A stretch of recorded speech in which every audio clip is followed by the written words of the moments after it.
are taking it to the streets and to the air this holiday weekend on Fox. Getting ready for racing. They are the future Winston Cup stars today, driving in their own galaxy in the NASCAR Busch Series, battling through the weather. Good weather today for the CARQUEST Auto Parts 300 on Fox. And you see sunny skies, track temperature heating up, which should make for some exciting racing. And welcome to our mobile studio in the Hollywood Hotel as we come to you from outside of Turn 4 at the Lowe Motor Speedway, ready to bring you the 14th race of the Busch Series, along with Jeff Hammond. I'm Chris Myers, and glad to have you with us. Dale Earnhardt Jr. racing today, one of 11 drivers participating in the Busch race, as well as in tomorrow's Coca-Cola 600, and you'll see that on Fox, the longest race of the season. So, Jeff, why would a driver put himself through all of this work in one weekend? Because this place is just like Daytona. Everybody wants to win at Charlotte. You take Jimmy Spencer, Dale Earnhardt Jr., it's their backyard. So they want to get a piece of the action. All right, let's get ready for the race. Go down trackside, our team of reporters. We start with age before beauty, Dick Berggren. Thanks, Chris. Because this lineup is by points, Jeff Green, who is second in points, will start on the outside of the front row. He has had a terrific season. 11 out of 13 races. This guy has finished in the top 10. But to win today, he is going to have to beat point leader Kevin Harvick. Harvick has been beaten too much lately. 4 second-place finishes this year. 2 in the last 2 weeks where he's led 64% of the laps. Harvick second, 6 of being second. He wants to win this thing today, maybe more than anybody. To Steve Burns. Hey, Dick, don't overlook Greg Biffle. He's a rookie, but in name only. He's already won twice in his rookie season, and walking around the garage area asking other crew chiefs, hey, who's fast? They all say the 60 car, Jeannie Zalasko. Well, Tony Stewart may be stealing headlines with his double duty, but how about Bobby Hamilton Jr. and his journey? Back and forth between the Winston and Nazareth last weekend. He'll be double dipping again this weekend, filling in for Joe Nemechek in the Cup car. Hamilton Jr. told me, hey, I've been working out, watching my diet, much like Tony Stewart. It was an opportunity he could not pass up on. He wants the exposure, and he said he wants the track time. He'll get plenty of that. 900 miles before the weekend is over, Matt. Jeannie, the sub of all-time super subs is 2-time series champion Dale Earnhardt Jr. This third-generation driver will start 33rd, coming out of his own self-imposed retirement to help out Joe Nemechek in the 87 team. Jr. has 13 career wins. He was 13th fastest in the final practice session, but he's never won a Busch race here in Charlotte. His best effort came in May of 1999 when he finished second to the all-time series winner Mark Martin. Today, for the first time in his career, Dale Earnhardt Jr. will attempt to win a race in a car not owned by the Earnhardts. Chris Myers?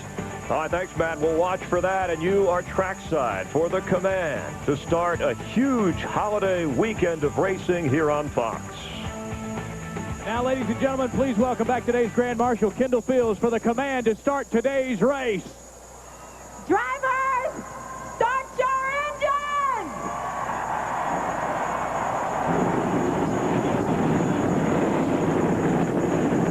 Okay.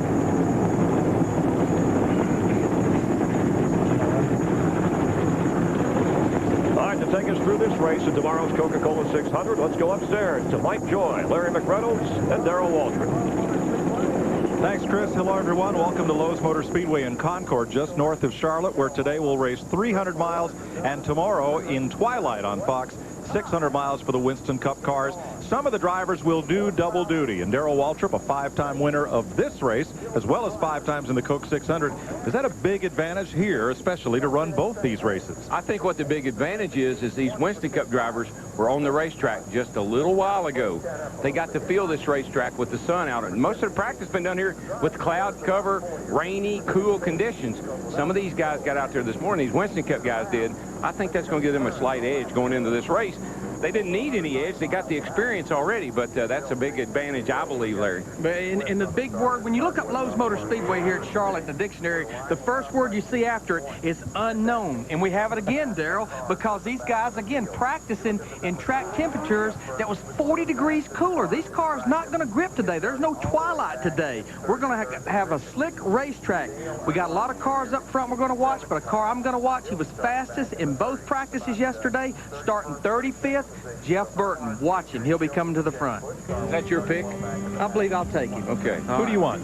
I'm going to take Harvick. Spencer for hire. Quick in practice, last practice session. We'll see. There's the fastest thing in town. The next fastest thing in town is next.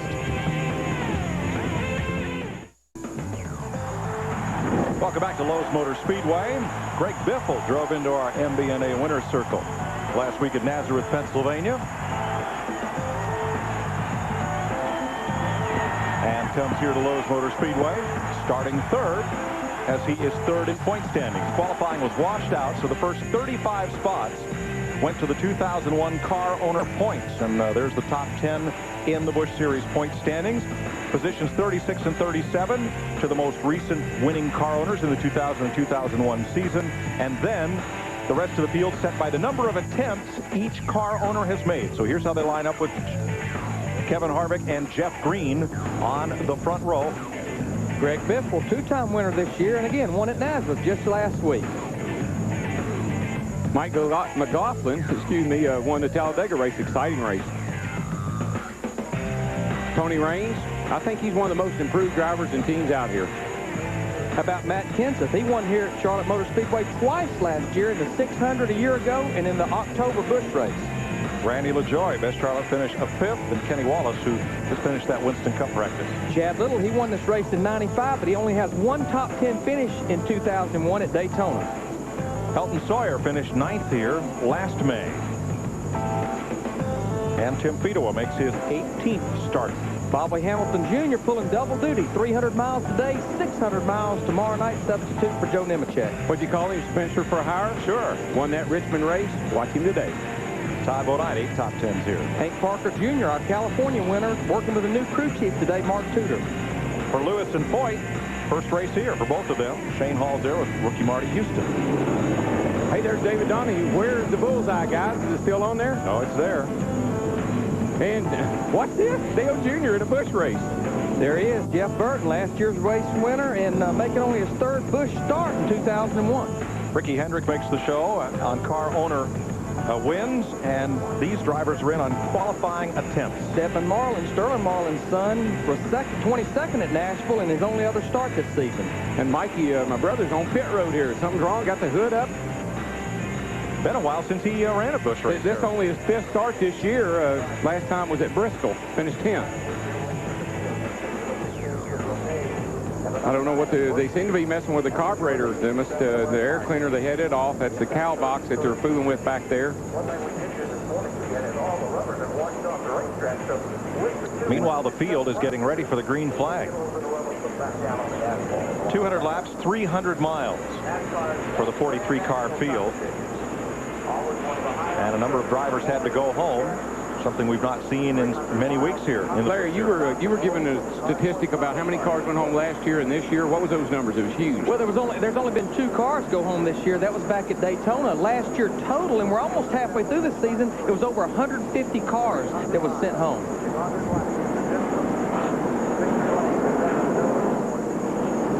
Getting set to go green is. So he's not going to make the start. He's going to, the pace car is getting ready to come off. So they've got some big problems there. That's too bad. And Darrell, you have to take the green flag to be able to run the race. He's not going to make that. Car won't start for some reason. There's something wrong with the carburetor. Here we go, guys. Green flag. Get ready to go racing. Boogity, boogity, boogity.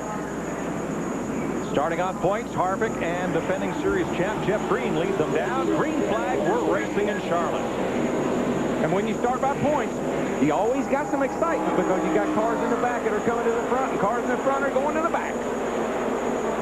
Kevin Harvick, he'd like to lead this first lap, get those 5 bonus points for leading. He's got a lot of pressure from Greg Biffle in that 60 car. Entire garage here, it says, what's the 60 car today? And, of course, Biffle and Harvick have got a little thing going, you know, so they're not going to cut each other any slack. Harvick will lead the first lap, but Biffle is right up his tailpipe. And it's good to have a little rivalry in this series. I like that. And here comes Biffle, and, of course, that's the car that Mark Martin has won so many times in here at Charlotte and other places, and he is just blowing by Mr. Harvick. Boy, his car looks good. Got that bite on the bottom of that racetrack off turn 2. Carried that momentum down the front stretch. She got the white line fever, although he carried her in a little hard and got her up there up the hill a little loose off of 4 that time. But he's gassing her up and going on. He gets his 5 points. For more on Biffle, Steve Burns. Mike, I talked to crew chief Randy Goss right before the race, and he said he was concerned about this weather change. Greg Biffle didn't even test here. He ran half a day in practice last year. Trouble and Randy number Gus two. has never been here. We've got trouble. One car spinning, gets down off the racetrack. That's Ricky Hendrick. The 24 car. I don't believe he hit anything. He did a great job of hanging on to it, and everybody did a great job of avoiding him. Biffle leads him back to the caution flag, the first one of the day. Ricky's going to get going and don't think he's going to lose a lap. Michael did get his car fired up. He's going by Ricky there down the back straightaway. Of course, this is the same car that Jeff Gordon drove some last year. In fact, this is the car that Jeff Gordon won at Homestead, Florida, the end of last year. And that's how this car got into the field. 2 spots reserved for winning car owners in the 2000 and 2001 season, which put Jeff Burton in the field and the 24 car today with Ricky Hendrick aboard. Now, I bet he's a little cautious. He spun at Darlington a couple of weeks ago in the truck, didn't hit anything, but blew a tire trying to get back to the pits and hit the wall. This was looking at a Christian Elder's car. Couldn't really see anything. Looks like he just lost it on his own. Nobody within 3 or 4 car lengths behind him just got loose back on the throttle. And that's not unusual with no practice to speak of. 3 laps complete. First caution of the day. We'll be right back to Charlotte.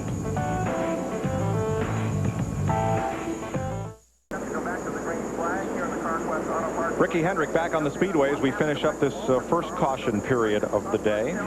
Kenny Wallace was on pit road with the hood up. Jeannie, what was the problem? Well, that's what they're still trying to figure out right now. They thought it was a plug wire, but they went in there to change it. Didn't see a problem. Now they're thinking it's a spark plug.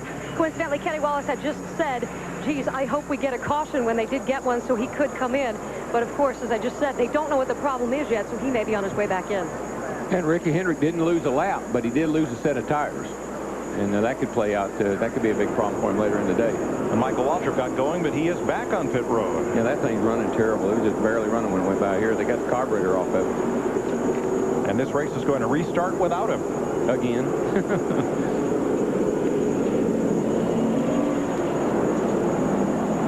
Single file restart. Everybody on the lead lap. So, boy, look at Jeff Green. Got a great start.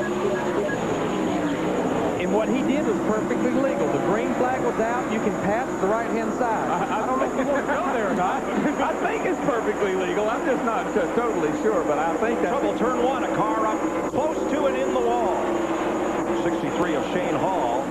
And there was contact before Shane Hall took off and into the fence. And it collected Kelly Denton in the 54 car here as Shane Hall was sliding down the racetrack. Caution is back on the speedway. Working lap 7. Biffle brings him back around to the line. Denton's car is all torn up. Let's see if we can see what happened here, Larry. We go down into turn 1. Looks like, oh, he just runs into the back of the 54 car. That's actually the 14 of Larry 14 Foyt. car. Yeah, and Yeah, then there you see you he's go. coming down the racetrack. And you're here going to see comes- Kelly Denton, nowhere to go.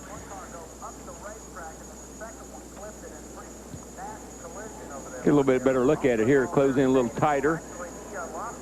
Got the momentum going down in the corner, and gosh, He pretty much just did that to himself. he did. I mean, he just slammed into the back of that 14 car. Larry Not Foyt. a lot of damage till right there when Kelly Denton came in there and hit him. Well, Foyt going in the corner had a car further inside him. Yeah. And just didn't carry a lot of speed in the corner. But Just don't know what what Shane Hall was. I think he just had a run, maybe. well, remember, folks, no brake lights on these cars. Great overhead shot. You can see him back here 3 wide, just getting down in that corner. But Shane Hall just into the back of Larry Foyt. Yeah, you saw Larry Foyt, again, like you said, Mike, he had a car on the inside, and sometimes you don't want to carry that much speed getting in the corner on the outside of a race car, and, of course, Shane Hall carried more speed, gets in the back of him. A lot of damage to the back of Larry Foyt's car. And our thanks to the Goodyear Tire and Rubber Company for putting the Goodyear Blimp Stars and Stripes based in Pompano Beach, Florida, overhead for those aerial views. Maybe Kenny Wallace can get back in the pit and see if he can work on his car a little bit more. Let's check with Matt Yoakum. Bobby Kennedy's the crew chief from Michael Waltrip. Your car has been sitting on pit road for numerous laps here. What is the problem? Do you know yet, Bobby? Not exactly sure. He said he went to leave pit road and everything was fine. And as soon as he went to give it fuel under the caution lap, the pace laps there, and it started cutting out. And it seems it's either bad plugs or maybe his carburetor. I'm not exactly sure yet, but we're just going to change it all. to find out. We're not running for points. We're just going to see if we can identify the problem, then, learn from it. Well, tough break today, but right over his shoulder is Kerry Earnhardt, who will be in this car at Kentucky. To Jeannie. Well, sometimes it's better to be lucky than good. The car is not good for Kenny Wallace, but he sure is lucky getting another caution because they have to change a spark plug. So, of course, his motor is off, and they believe that is the problem with the hitch in the engine. And they're taking the time here. Kenny, of course, wanting to get back out there and telling the guys, just don't let me get down. Don't let me get down. Kenny Wallace trying to stay on the lead lap as we're under the second caution of the day here in Charlotte for Shane Hall's accident in turn 1.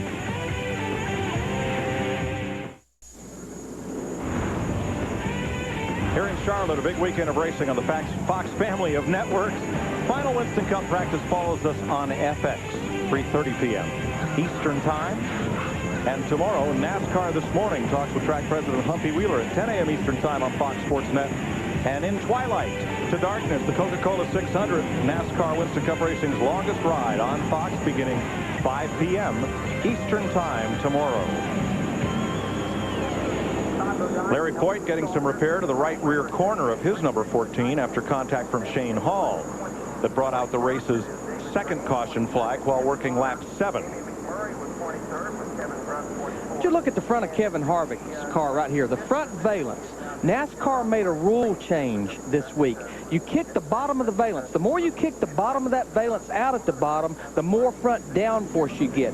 They have always been 1.5 inches out from the front bumper. NASCAR gave the Chevrolet teams this week another inch. That's 2 inches further out than the Fords and 1/2 inch further out than the Pontiacs. They felt like through some things they'd seen on the racetrack, through some wind tunnel testing, that they would give them that extra inch. That's actually the same number that the Winston Cup Chevrolet Monte Carlo has kicked out, 2.5 inches, all about more front downforce. Yeah, it'll just plant those front tires that much harder. It's just putting a little more angle on that nose and letting it really plant that nose. Steve Burns has more. Well, Mike, right now it's planting too good. He says that that number 2 car is tight. He wants it to be on the looser side. They've already talked about adjustments when they do pit. They'll go down on air pressure on the left side, and they'll also pull a spring rubber out of the left rear.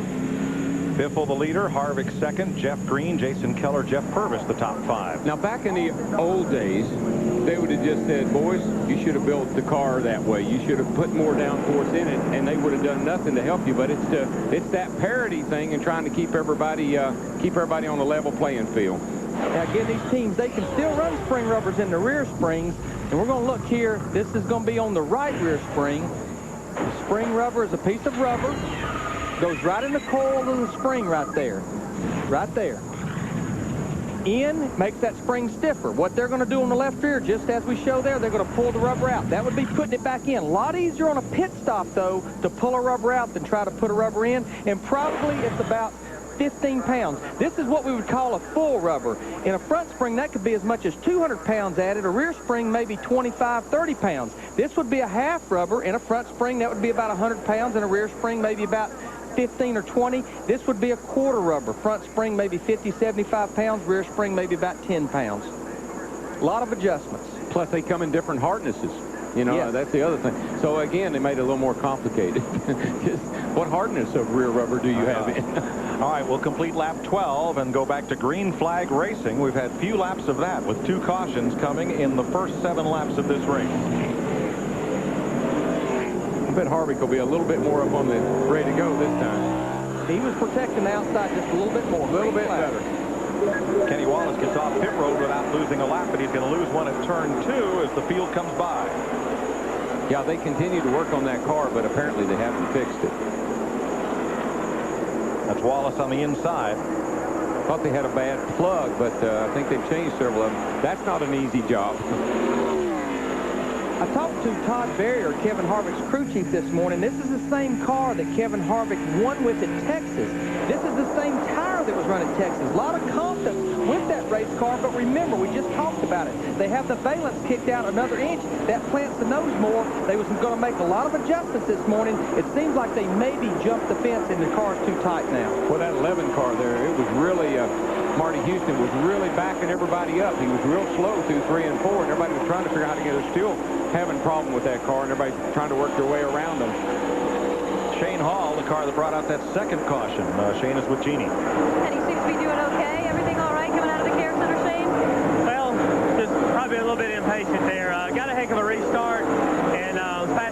cars on the outside. Got down into one, and they all started stacking up and spreading out. And when they spread out there, I caught the 14 on the right corner, and kind of got myself into trouble there. Probably should have been a little more patient, but we'll just have to go back to the trailer and get some pack of Lance crackers and think about what we did wrong. Was it just too much speed going into the turn? Well, I just, like I said, heck of a restart. And then I think everybody was trying to get to the bottom. And when they did that, everybody spread out. And I was just going there a little bit too fast. So. Okay, well, as you can see, Shane's okay. The car is not, guys. So Shane Hall out of the race, joining the 54 Kelly Denton and Michael Waltrip. But, you know, I can't tell you how much I appreciate, as a driver, having a driver say, hey, I made a mistake. I drove in there on the outside. I had too much speed and I ran into the guy. I love to hear the honesty of the drivers. It makes it so much easier for the crews and everybody else to figure out what happened. Here's the battle for 14th place. That 00 has come way up in the field from 23rd position. Because that's Todd Bodine. He gets around this racetrack really well. This is the car that they ran at Darlington and Las Vegas, and he won Las Vegas with this car. And again, these guys, these Winston Cup guys were out on the racetrack right around noontime. They've had a chance to feel the racetrack with the sun out on it. I believe they could have made probably some additional adjustments that the guys that were in the Busch cars didn't get to make. Now, this team laid off of a couple of races. They didn't run last week at Nazareth.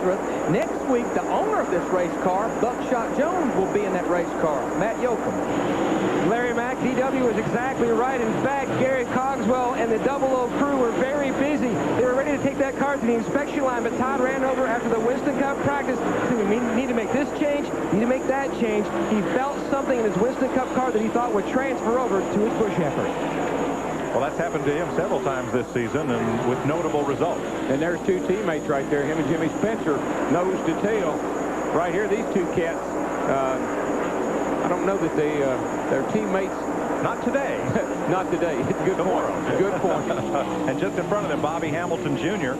running in 13th position. He started 19th. Again, another double dipper, not by design. Again, he'll be substituting for Joe Nemechek. And look at the bottom. Go to the bottom of the racetrack. Got a good run off of turn 2. Here's another guy on the move, Randall Ajoy in that 7 car. He started in 11th. Well, actually, this is a battle for 10th, but he lost a little ground, but been working his way back. It's like it took him a little while for his car to come in for the air pressure to build up in the tires. And that's Joe Nemechek's car. He owns the team and always runs well here as well. Look right behind him. Spencer is flying in that 1 car. He is just picking them off on the outside. I would like to say that he's using a little patience, but I know better. You wouldn't want to be wrong.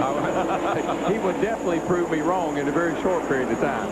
They tested out here with Jimmy Spencer in the 1 car, and this is the same car that they ran at Fontana and was so strong out there about a month ago, so they had that lengthy fuel stop near the end of the race.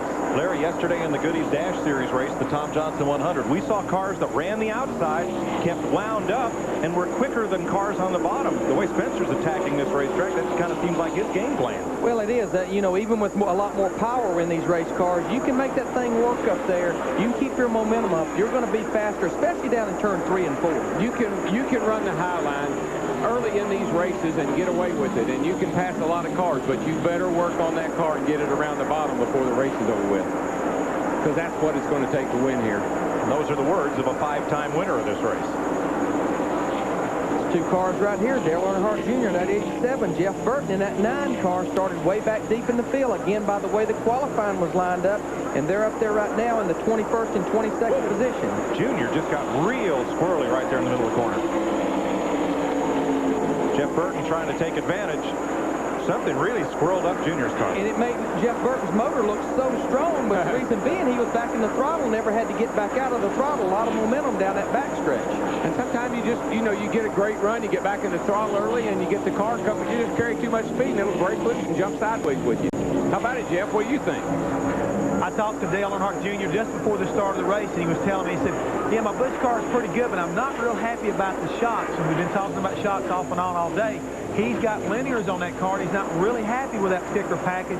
That's what they normally run with this team, but they did not come up with the linear digressive combination he wanted, so therefore the shock package is probably not working to his liking right now. But that's something that can it can come around later on, and later in the race, you never know what the package is going to be like till you get on older tires, down on fuel, and see how much rubber and how hot the track's going to get. It's a little early to be making any kind of real major adjustments. Up front, Greg Biffle enjoys a 0.6 of a second lead over Kevin Harvick and Jeff Green, the three men that contend for the Busch Series championship. Kelly Denton was the innocent victim of that second crash of the race, the one down in turn 1. Jeannie's with him. Yeah, Shane Hall obviously saying, hey, it was my fault. But Kelly, take us through your vantage point and what happened. Well, you know, I really don't know. The general creation, Baby Bear Chevrolet Monte Carlo was running pretty decent. You know, we really didn't have enough laps to find out, but we were passing cars coming to the front and just a tick loose, you know. Going into the corner, the spotter said cars high in the wall, so go low. So I went low and seen the 63 car come off the wall. Wasn't any room and couldn't slow down enough. I just tried not to hit him in the door. And I hit him. I really don't know what happened up above that. We're glad you're okay. Mike Joy, just a little ice for the knee and maybe a little disappointment that he doesn't get to finish today. Okay, thanks, Jeannie. His former ride, the 77, is today driven by Brad Teague, and it has just gone to the garage. 25 laps complete here at Lowe's Motor Speedway. Greg Biffle ups his lead to 3/4 of a second over Kevin Harvick, Jeff Green, and Jason Keller.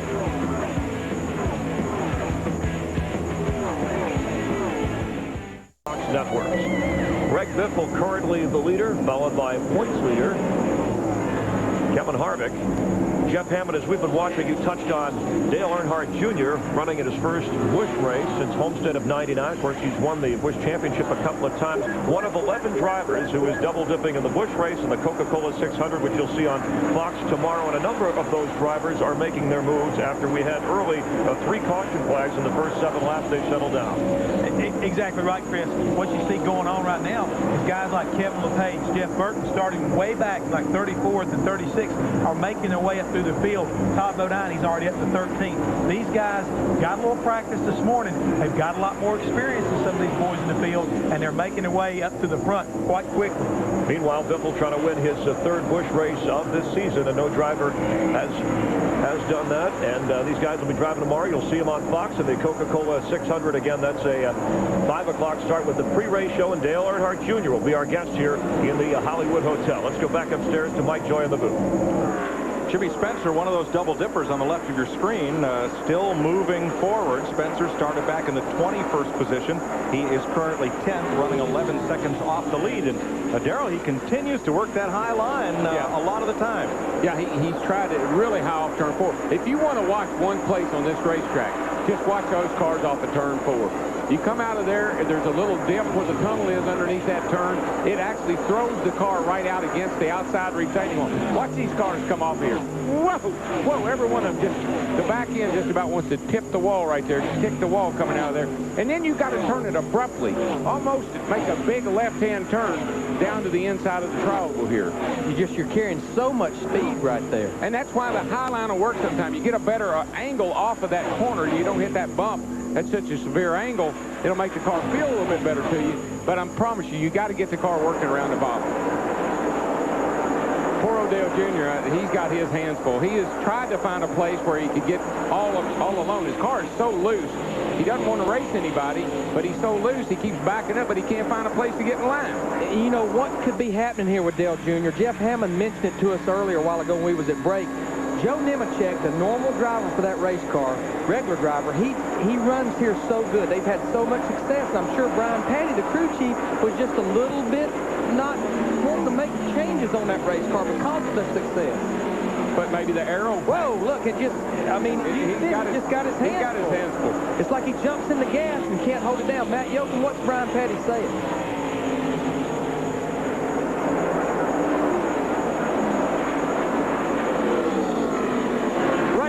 He's watching his car go by, talking to Dale Earnhardt Jr. on the radio. Brian, what's up with the race car? A little bit free, but you know, Biffle gets a lot of track position on us there. We're going to come in and put 4 tires on it, make major air pressure adjustments, blade. Try not to lose too much time on the pits, and we'll see what happens. When are you going to pit? Here soon.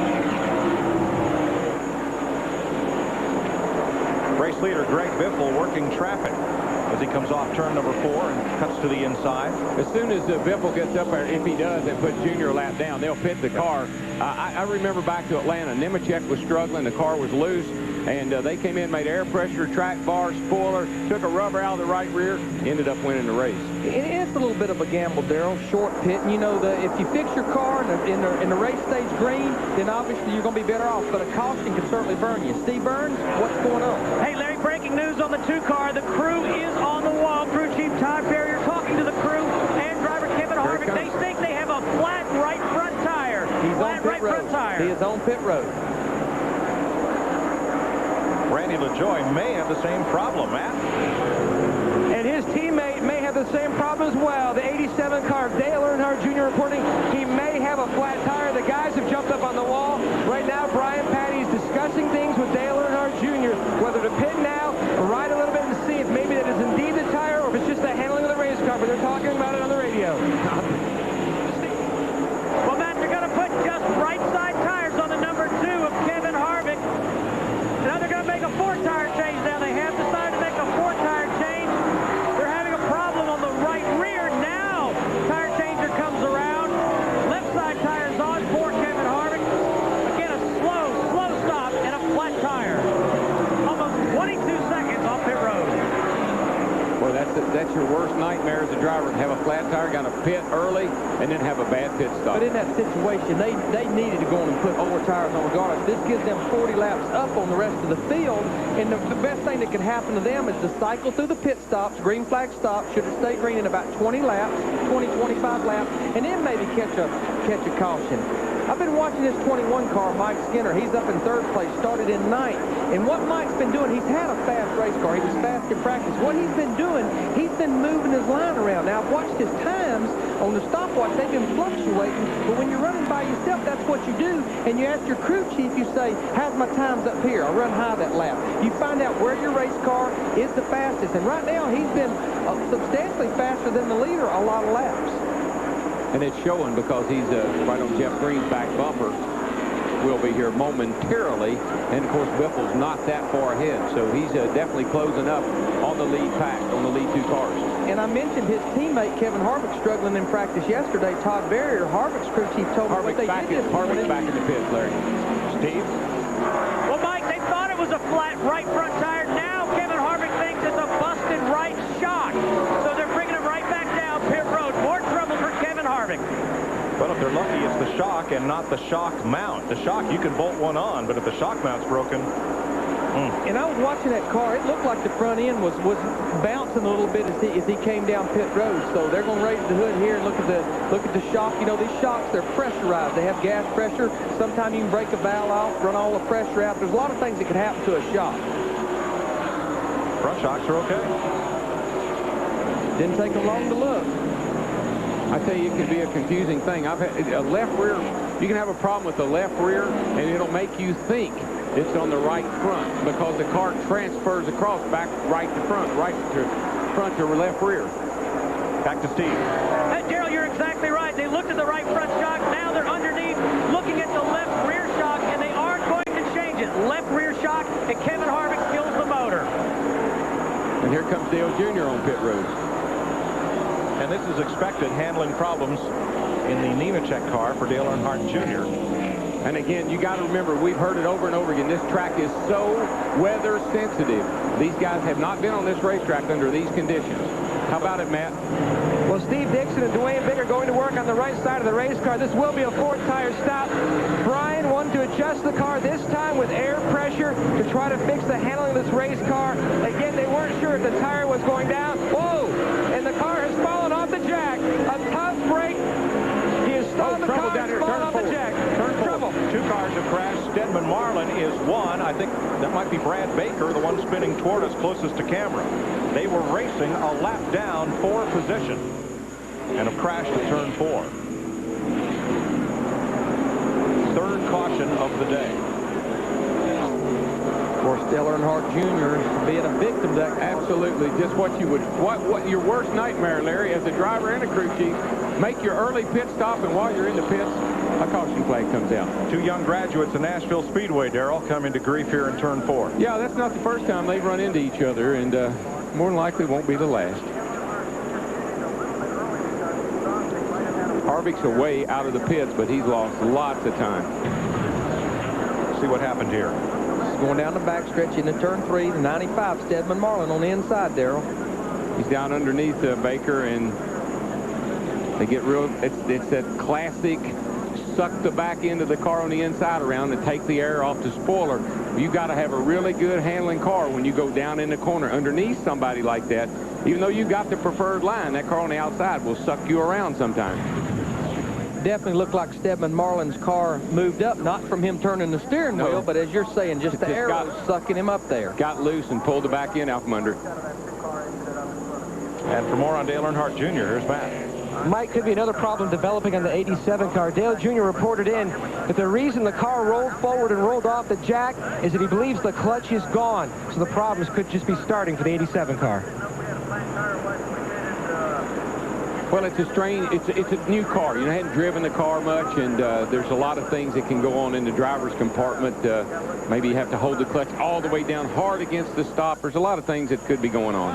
Stedman Marlin has gone to the garage. Heavy rear damage to the Sadler Brothers 95. There's no question. All of our leaders will be on pit road. I'm sure routine pit stop adjustment, 4 tires full of fuel, because we're only about 20 laps away from green flag stops.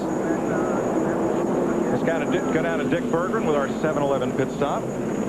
Well, Jeff Green is going to come in here. They're going to make a couple of adjustments on the car. 2 rounds down on the right rear bolt. They're going to pull a piece of tape off in front of the radiator. Green has been complaining that this car has been skating around on him. So this whole process is going to be a matter of trying to tighten it up a little bit, get a little bit more grip in this race car. He comes off the racetrack running in 2nd position. To Jeannie. From 9th to 3rd for the 21 team of Mike Skinner. Car's been running great, a great line, just loose at the corners, tight off. He thinks he can handle it, though.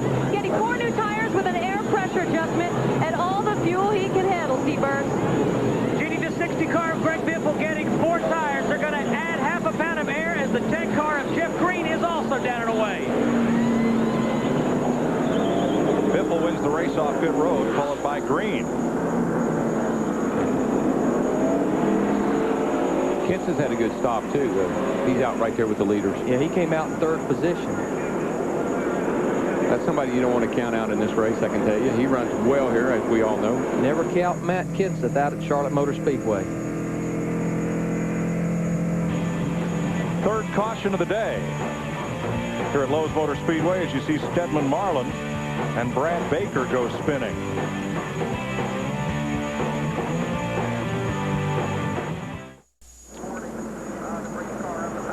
Set to go back to green next time by. Greg Biffle leading Jeff Green, Matt Kenseth, Mike Skinner, and Jason Keller. Another look at the 87 pit stop, Dale Earnhardt Jr.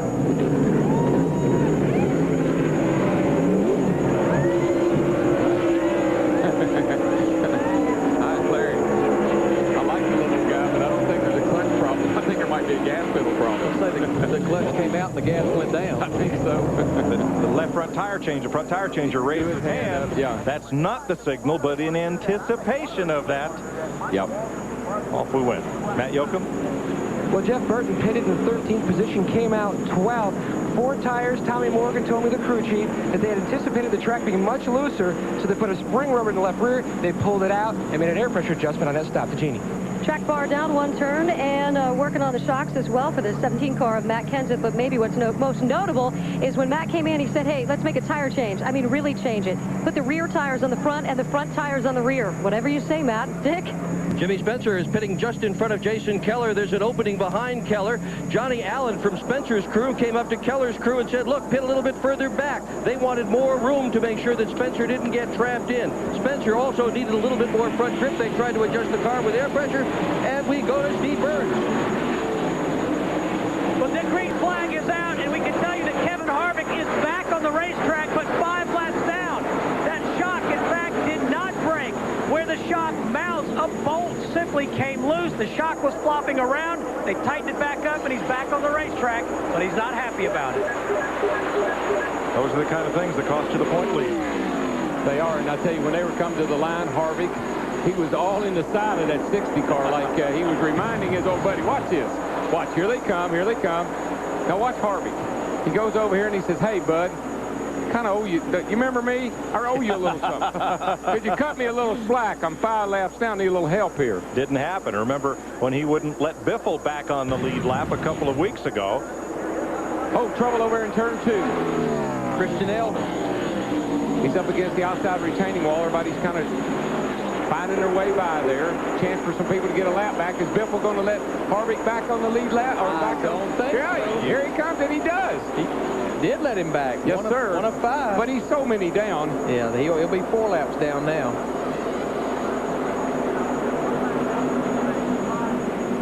Or Christian Elder. But you know what? If I was Biffle, I'd say, now look, Harvick, you stay back there somewhere else on this restart. I don't want you up here beside of me.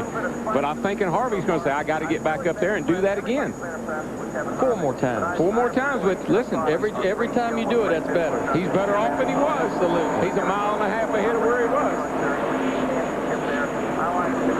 And that's, you know what that is? That's a driver that's not real happy with anything or anybody right now. Now, if you're Harvick's spotter, you're up here trying to become the best salesman on earth, saying, let me back up there, let me back up there. Man, we're so far down.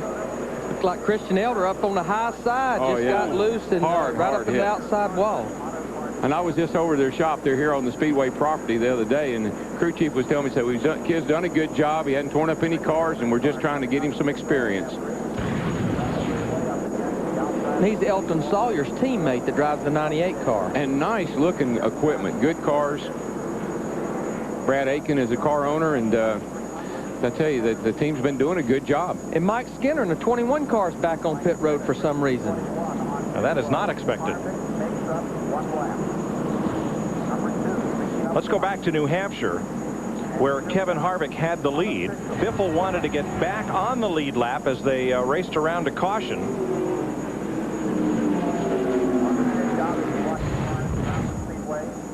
And after the race, there were some harsh words between the two combatants for the championship. But moments ago, Harvick, as Darrell pointed out, reminded Biffle he's there on the restart. This is what makes racing so much fun. You got to deal with these same guys week in and week out. And then Biffle goes and lets him have a lap back. Well, saying, I'm sure they told him, he's 5 laps down, give him one back. Maybe it'll calm him down a little bit. Jeannie, how's it going down there? Well, I'm hanging out the 21 pit where everything was going great until Mike Skinner reported a vibration in that left rear tire, and they all decided, hey, we're running too well out here. Let's come on in. Let's check out the lug nuts to make sure everything's okay. And while we're at it, check out the lug nuts on all 4 tires. So that's exactly what they did. Mike Skinner back out on the track. So caution is out for the 4th time today in only 54 laps here at Lowe's Motor Speedway in the CARQUEST 300.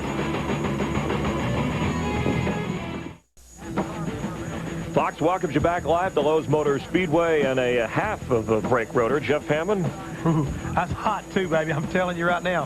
He doesn't want to hang on to that thing long. It's like the horseshoe. CarQuest Auto Parts 300 as we enjoy the race from the Hollywood Hotel outside of turn 4. We're under our 4th caution. Greg Biffle, the leader, and he has led since the 2nd lap. But I still have some questions about why he would allow Harvick, who was in his face the last time, tapping his car, even though he's 5 laps down. Why would he allow him to get that lap back? Well, think about it, Chris. As Darrell was talking about, when you come down and you're going to let this guy line back up beside you after you didn't let him get his lap back, he's going to be madder yet. He's already beaten on you 5 laps down. What do you think he's going to do when you don't let him have his lap back and you're going to line back up and do it again? So, Greg, that's a smart move on Greg Biffle's part. Okay. So he's not being nice. He's just getting rid of a guy who's been a pain. Hey, could be a pain. Get him back there amongst some of those other guys. Maybe he can have some of the same treatment done to him. Realize these guys are racing for a championship. Harvick is trying to intimidate Greg Biffle. Well, look at the marks on the side of his car to let him know, hey, I may be 5 laps down, but I'm going to be a thorn in your side. And again, Harvick, the points leader, so he's thinking big picture, right? Even if he's in trouble. And as we have had some of the star drivers, Harvick and also Dale Earnhardt Jr., having some trouble with their cars as the spotters look on. And we're glad that you're looking on from Lowe's Motor Speedway. And we'll be back. They'll be going green at the CarQuest Auto Parts 300 when we return. CarQuest Auto Parts 300 on Fox is brought to you by CarQuest Auto Parts. You'll find it at CarQuest. By Lowe's Home Improvement Warehouse. Lowe's improving home improvement. And by Applebee's Neighborhood Grill and Bar. Eating good in the neighborhood. Applebee's. Think about it realistically, Junior and Harvick has got some affiliation here. So here we go for the restart. Biffle the leader. He has Dale Earnhardt Jr. inside him this time. Kevin Harvick behind. And on the outside lane, the leaders are Biffle, Green, Kenseth, Purvis, and Raines. Crank up that surround sound, folks. We're going to give you the sound of Busch Grand National Racing on Fox. Crank it up for the restart.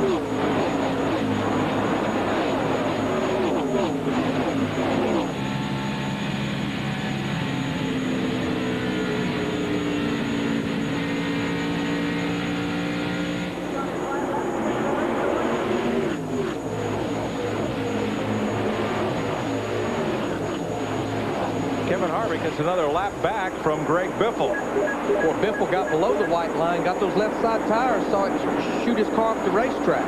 That's down on the apron. Yeah, you can make them handle, but it's hard to make them handle down on the apron.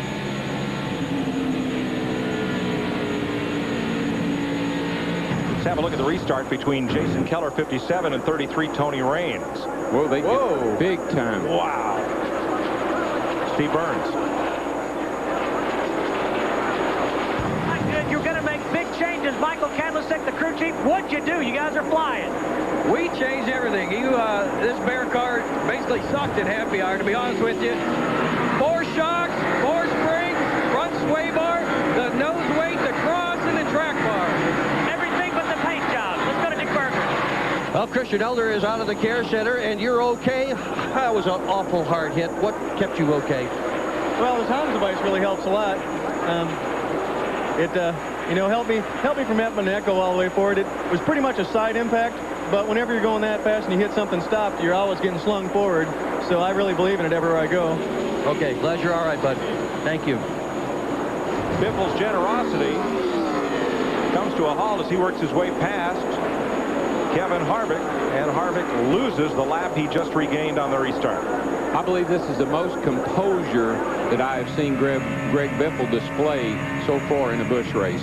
He's not letting Harvick rattle him. He's not worried about Harvick. He knows he's laps down. Whoa, look down the back here, guys. 3 wide.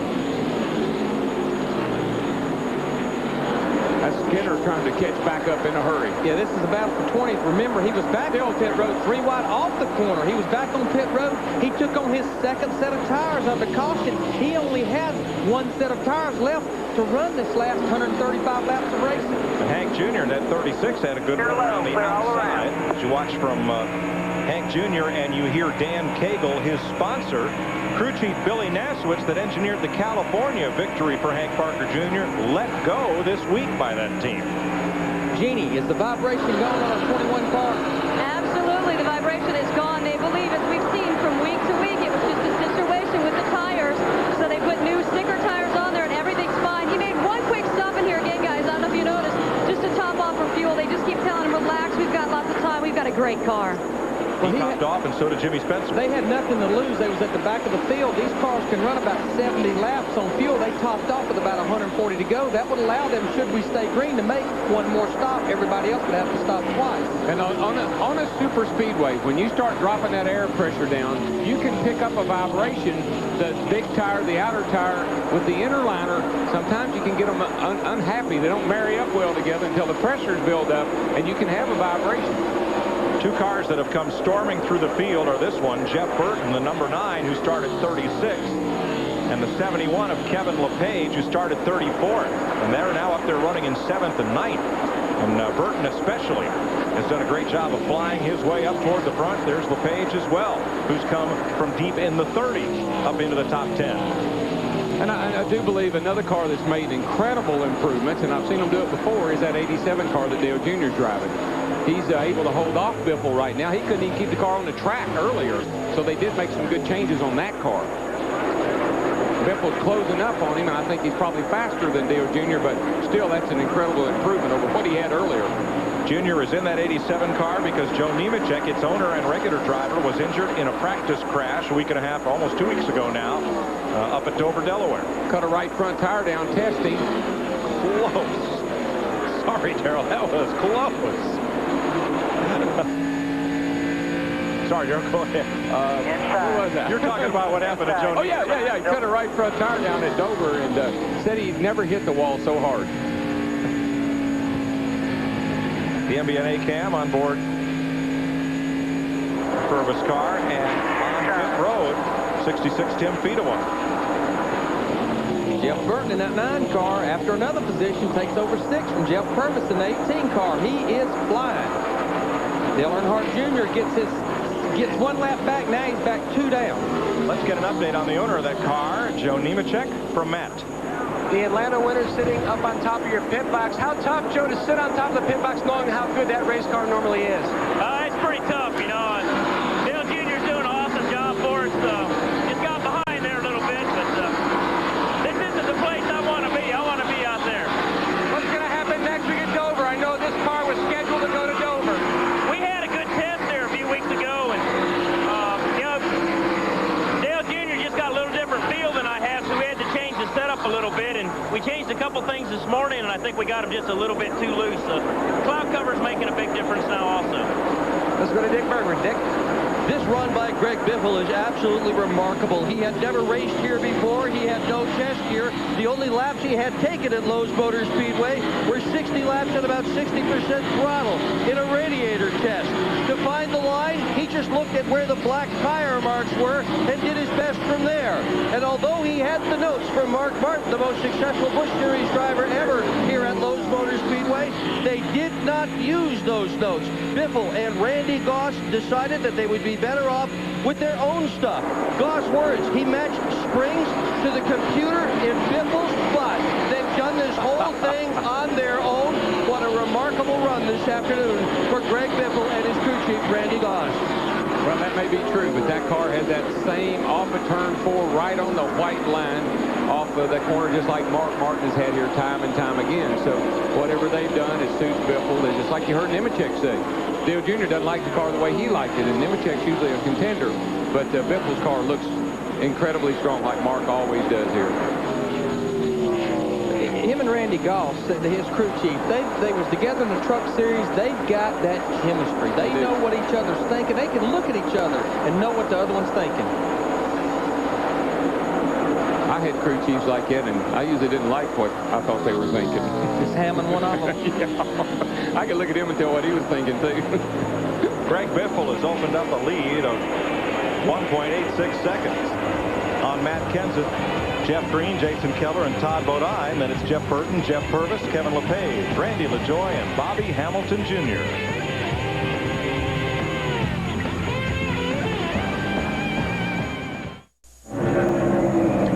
Fox, glad to have you. The CarQuest Auto Parts 300 from high above. These pictures are from the Goodyear blimp, stars, and stripes.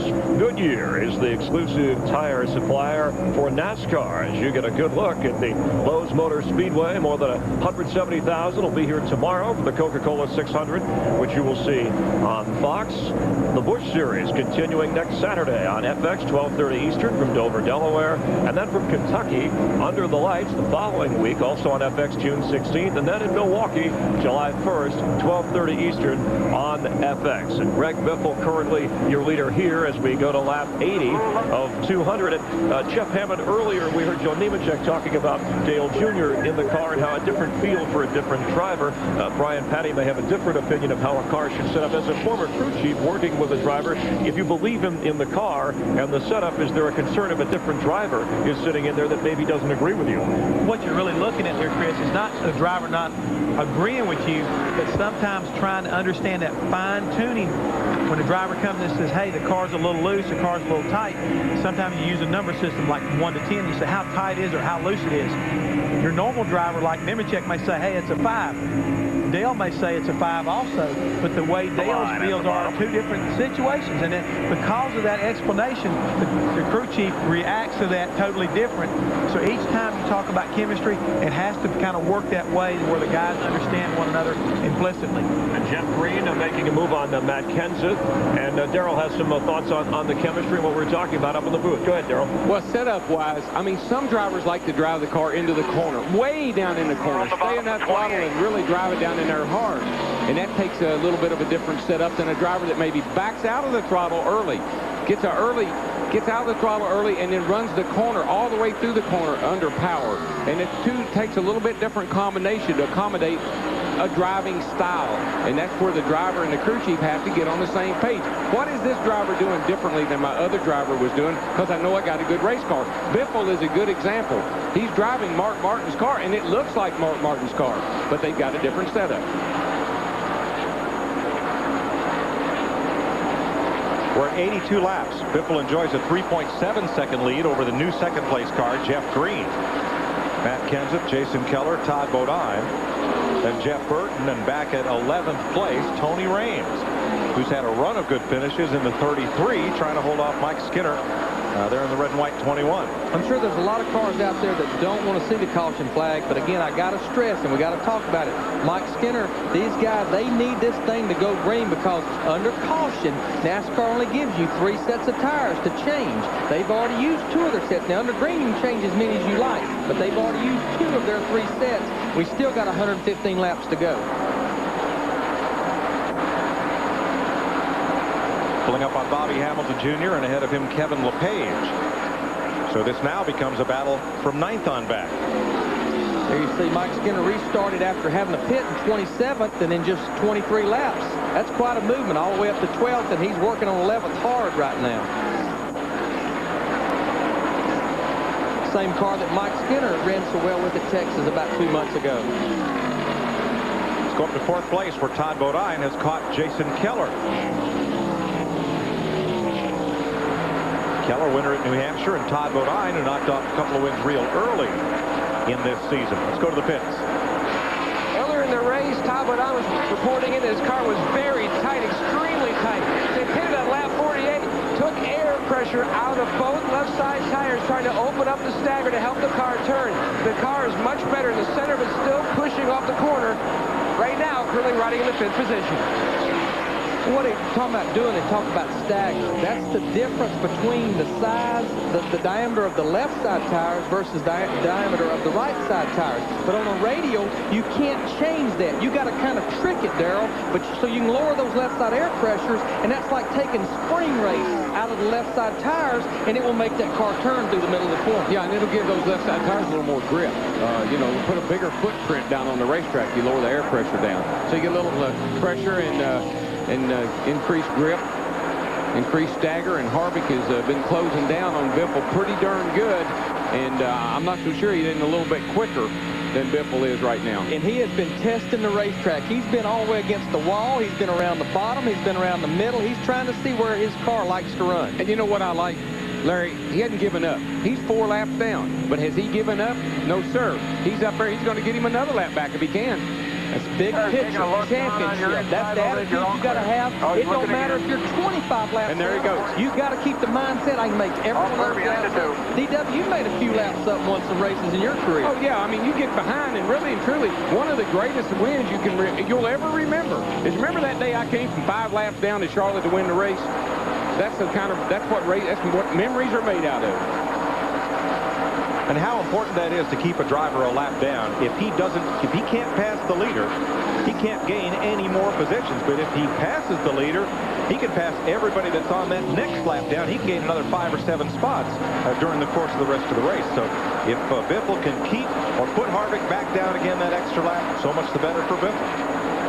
And again, with Biffle being 3rd in the points, and I know Jeff Hammond, that was a great point, getting rid of Kevin Harvick. Trouble, turn 4. That Brad Baker up into the wall. Second incident for Baker, who picked up a new sponsor this week. And he's right in the middle of the racetrack, and here comes everybody. The leaders. Here comes Harvick. He will get another lap back from the leader, Jamie McMurray, as well, in a 27 car.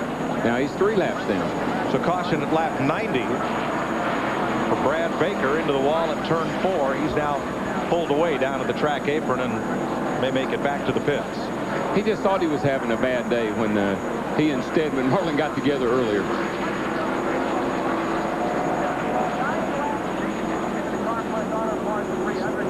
Young driver has very little experience on these super speedways, Brad Baker. There he goes. All by himself.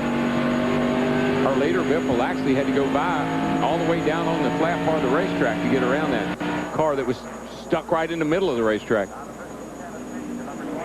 Not a good place to come to rest.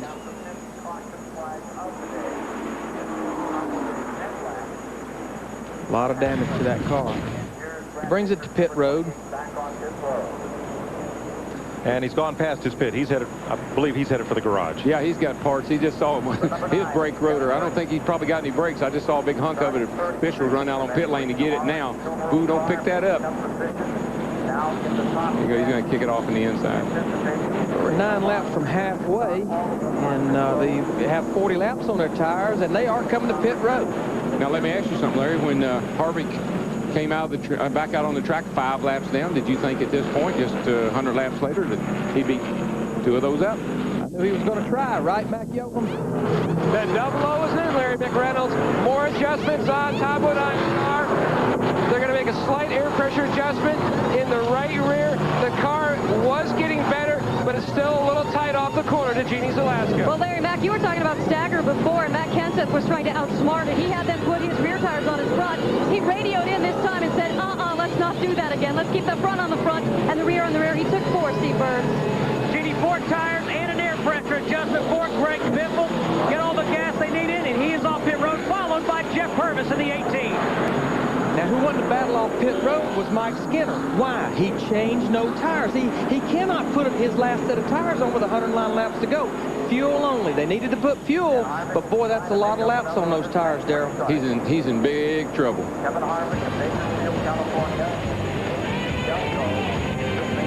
Working lap 92. Strategies all around, and things have changed with this most recent caution. Greg Biffle trying to get back to the lead, which Mike Skinner has after pit stops on this caution. Skinner, who did not change tires. There's a summary of pit stops. And again, that's deceiving. Came in 10th, went out first, but it was because of fuel only. But now everybody's equal on tires. But now Kevin Harvick has worked his way to the inside of Mike Skinner. He's 3 laps down, and he has 4 fresh tires. Now, Harvick has used 3 sets of tires, but remember, that first set was under green. It does not count against your 3 sets of allotment if you change under green. Can we remind them that Harvick and Skinner are teammates? Teammates. On the front row. Teammates. Here we go. Green flag. 94 laps complete. And I expect Harvick will drop down off of turn 2 over there and go right on by Mike Skinner. Mike Skinner, he's had a good race car all day long, but again, because of having to come back in and get that set of vibrating tires off under caution, they somewhat got themselves painted in a corner. He only had to take fuel only this time, saving that 3rd set of tires. See what he's got Harvick up the hill right there. That didn't look so good. Maybe he wanted to get Biffle in front of him and worry him a little bit more. But we've seen this earlier, Darrell. It's like Harvick's car is a lot better after it gets several laps on it, after air pressure's built up. Yeah, he was able to chase Biffle down there after they ran a few laps. Now, right behind them, you're riding with 3rd place Jeff Purvis, our MBNA cam. Steve is in his pit. Boy, Mike, they had a fantastic pit stop. They came in 8th and went out 3rd. Now, Jeff Purvis's problem on the racetrack, the reason he dropped was the car was too free. He could not hammer that throttle coming off the corner, so they made air pressure adjustments, Dick.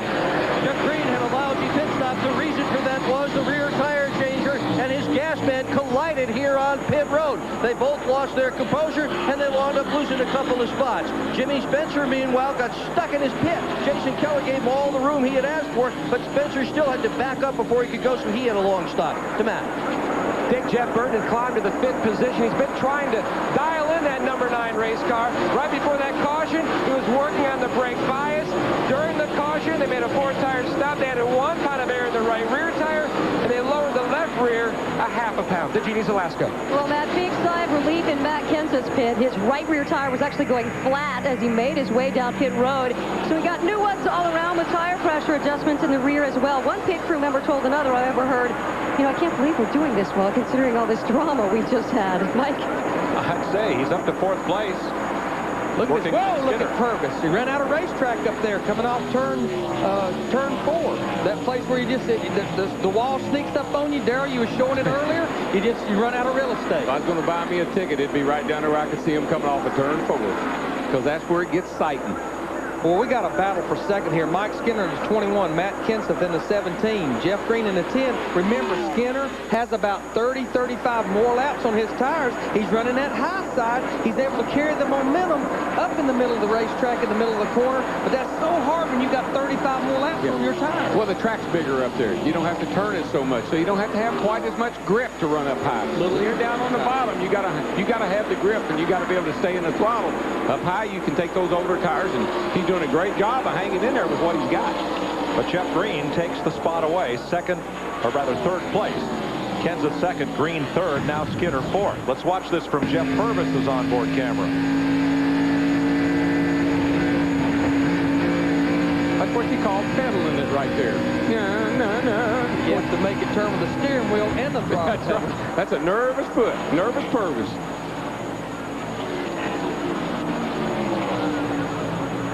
And we're kind of back to like we were. There's Purvis right there on the screen. He's dropped to 8th now, Darrell. Jason Keller's also gotten by him. There's Biffle in not too far behind, making it and getting his car wound up and kind of getting those tire pressures built up. It's Harvick, and if it goes like it did last time, Harvick will be able to chase him down. And I don't know what they did to Dale Jr.'s car, but back there, he is a roadblock. He is causing bottlenecks everywhere. Can't get going. This car's coming, though. Matt Kenseth, 2.2 seconds off the lead. Yeah, well, if he had a flat tire, and I mean, he wasn't running that bad. I mean, it wasn't flat, obviously, but it was going down. That's why he was thinking, oh, trouble down here, turn 2. One car, Tim Sauter, slides to the bottom of the racetrack, and he's going to get away without further incident. No caution. May not be a caution for that one, and that's unfortunate because that's going to hurt a lot. I hate it when they do that. There's no reason to have a caution except that all the guys that were around him had to slow down. Their loss. They just lost. Really, yeah. No, there's 8 or 10 cars back here that lost a lot of track position. The 61, the red car, is Tim Sauter. He just gets real loose. He was on the inside there, and I think he got sucked around. And for all the people around him, I'm sure they'd like to see him going on and stop right there maybe, but he didn't. I think that was Ashton Lewis. Oh, check that. It's the Mike Wallace outside of him. And see, they get close together, and the back end just, here we come. Pulls it right up to it. It's like a magnet. It gets a hold of you, and you just won't let go. Kevin Grubb in the 37 car, who was right behind him, he's come to pit road to his crew's attention. Probably maybe locked his tires up and flat spotted a tire. I understand the reason for no caution. There's no reason to have a caution, but it really hurts people that are around. We got trouble. Back there on the back, guys. Big trouble. Scott Wimmer in the 23 car. Hard into the outside wall of turn 2. That will be a caution.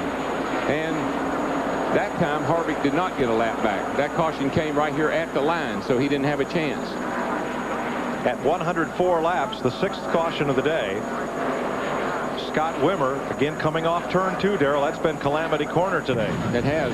The car seemed to be real loose off that corner, or in the middle of it particularly. Here he is, 23 car. So you can see the back end. It just starts out, and it gets that little wobble in it, and man, it just makes contact with that outside wall over there. Let's watch from the back of Elton Sawyer, the CarQuest onboard camera. Just starts around. You just see the back end ever so slightly start out, and he tries to correct it, but it hits that outside retaining wall before he can grab it. You see a lot of smoke from some other cars back here trying to avoid. And we've only been 10 laps since the leaders were all in for tires. I got to believe they'll stay out, but I got to believe Gil Martin, Mike Skinner's crew chief, he's going to have to take a chance and get that race car in here and put that 3rd set of tires on. Top it up with fuel. Are we in the wind? Are we? No, but he's going to stay out. But he's got over 50 laps on his tires. He's done a pretty darn good job of keeping up with these guys that already had fresh tires. So how about this? We're just past halfway as Kevin LePage pits and Greg Biffle. 5 laps after halfway, and Biffle has clinched the bonus for leading the most laps. How about that? That's pretty strong. He's having a Mark Martin day. Scott Wimmer out of his car and okay. After banging the turn 2 wall. 6th caution of the afternoon.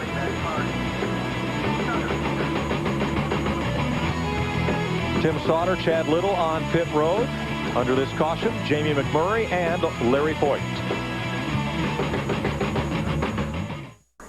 Chris, I'm up here. Look up here, man. Look up. No. I can fly.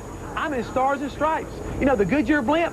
Buddy, you ought to see the view from up here. It is awesome. The racetrack. Daryl, I believe somebody's stealing your car. Speaking of hot air, let's take it back down to the booth.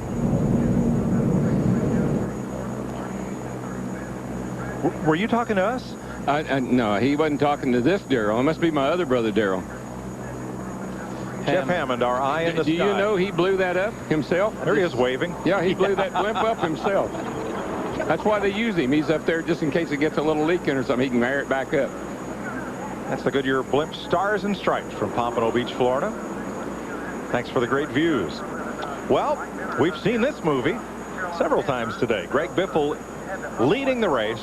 Kevin Harvick trying to get back one of his laps. He is now 3 laps down. Harvick looks over and says, "Here I am, I'm back." And he looks over and says, "You again? Remember me? Where you keep coming from?" Let me tell you, trying to intimidate Greg Biffle is like trying to intimidate concrete. I don't think I'd even try.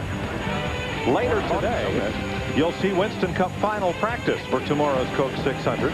You'll see it at 3:30 p.m. on FX. And tomorrow, NASCAR This Morning follows Tony Stewart's Indy Charlotte adventure, 10 a.m. Eastern Time on Fox Sports Net. Then twilight coverage of the Coke 600, 5 p.m. Eastern Time, here on Fox. Well, let's see if Mr. Harvick sends a little message over to Mr. Biffle this time. They're a little further apart than they were. 3 laps is a lot of laps. We got 93 laps of racing. We got a lot of racing to go.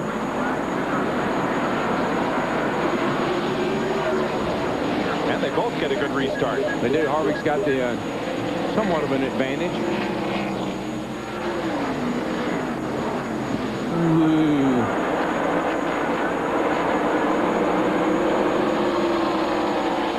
Ooh, that's close. Show you from Jeff Hammond's view as they roll off into turn 4 here. Now that is a great view. I like that. See a guy that's going to keep on and on and on working on his car. He gets into this race in a serious kind of way. Have to look up here, Jeff. What do you see? DW to Jeff. DW to Jeff to Earth. I'm telling you right now, guys, this is an awesome view from up here. Woo! Tell you, look at that number 9 car. Remember, he's last year's winner, guys, and I'm telling you, he's headed to the front. Jeff Burton looking pretty strong. He's real easy to pick out from up here. In a dense fog at midnight, that car would be easy to pick out. Just remember, he started back in 35th position, and it's taken him a while, but here he is solidly in the top 5 and still going on. Oh, man. Boy, Tim Fedewa paid the price and prevented a 5-car wreck right there. If he hadn't have lifted and made room, that would have been a wreck. And it cost him 5 positions. He hasn't had the greatest weekend by any means. He wrecked in qualifying, and he just saved himself from wrecking again. Spencer on the outside. And watch this. If he hadn't checked up right there, it was going to be big. That could have been in a lot of trouble. And when I say he wrecked in qualifying, even though we didn't have qualifying, he was one of the first cars that got to go out, and he spun when he was on his qualifying run, and then it rained. We did get about 11, 12 cars that got their qualifying run in, but for it to be official, every car has to make an attempt.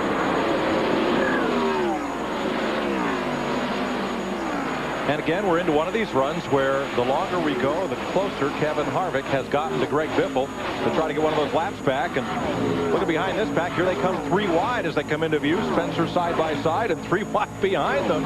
This just keeps up all day. Yeah, when you get up on that outside, you get such a head of steam. You got so much momentum that, buddy, you better have somewhere to go with it, or you're going to run into somebody, or somebody's going to slide up in front of you. Whoa! to look at Hank Parker Jr. in that 36 car. Dale Earnhardt Jr. It's like they made their car a little better, but now the racetrack's just not matching up right now. He's doing a lot better, and I think he's probably saying to himself, man, I picked a bad day to return to Busch Racing. That's 3 juniors right there, Earnhardt, Hendrick, and Parker.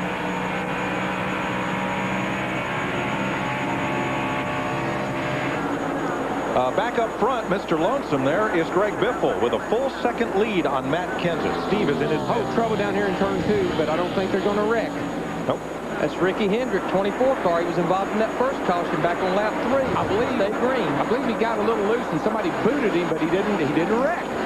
And he's been on the lead lap. He was running in 17th position when this happened. I'd get to feel it out through turn 3. Seems to be okay. Coming down in here, he's beside Dale Jr. Those juniors are getting together. Yeah, he got a little help right there. But it looks like he maybe checked up a little bit there, Darrell. He got those wheels down on that left side of that apron. Car got a little squirrely. He checked up. Guys behind him did. I believe that Dale Jr. in that 87 car was making him loose, and he couldn't get back to the throttle, and Elton Sawyer kind of booted him just a little bit. Well, let's try again to get back to Steve. Thanks very much, Mike. Randy Johnson. Randy, you told me before the race, you're a rookie at this racetrack. Your driver's a rookie. What in the world did you guys do to get so fast? Well, I can't hear you very good, but I just think we're not smart enough to make too many changes, and I think we got really lucky today. But the Granger guys have been doing an incredible job in the pits for us, and Ford Taurus is running great. And I'd like to say I kind of messed up 2 weekends ago and wish my mom a happy Mother's Day. Now, that's pretty smart. Let's go to Dick Berger. Ollie is Jeff Green's crew chief all day long. That yellow number 10 has been in the top 5. Oh, trouble down here, turn 4. Turn 4, Harold. Jimmy Johnson's around by himself. No contact. Harvick's right on Biffle's back bumper. Is Biffle going to give him another one back? It's 3 down, looking for 2. This one might be a little tougher, Darrell. Every time he gets one more back, I think it's going to get a little harder. Biffle he's not checking up like he has in the past. He said, buddy, I'm not going to do that for you all day long. I just tempted him a little bit. Well, we're right back to the New Hampshire situation. I'm not giving you a lap back. No, you're not giving me a lap back. 5 down is one thing. Right. 3 down, that's starting to get a little closer than I'd like to have my nearest competitor. See what happened to Jimmy Johnson here up in turn 4.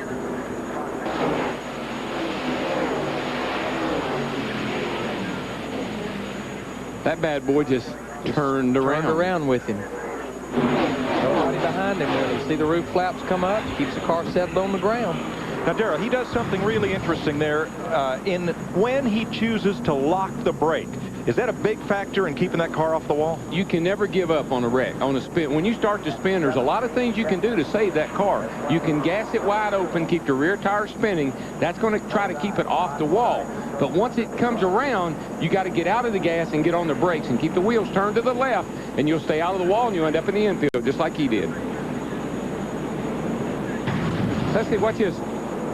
Here comes Harvick. He's riding along here, and he's under caution. He's saying, you know, bud, you could have done me a favor right there. I'm not that close.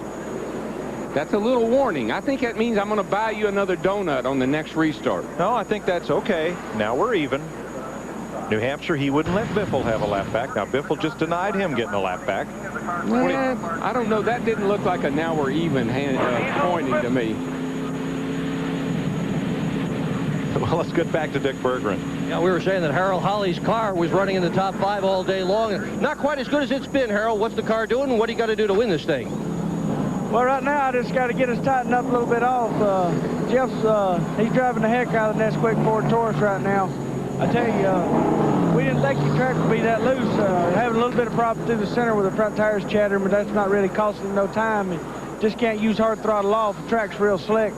Feel like we got a little bit too much right rear, but we're going to make a big air pressure adjustment and probably a big track bar adjustment on this last stop where we can use some hard throttle off. I think we'll be okay. That next stop will be incredibly important. To Matt.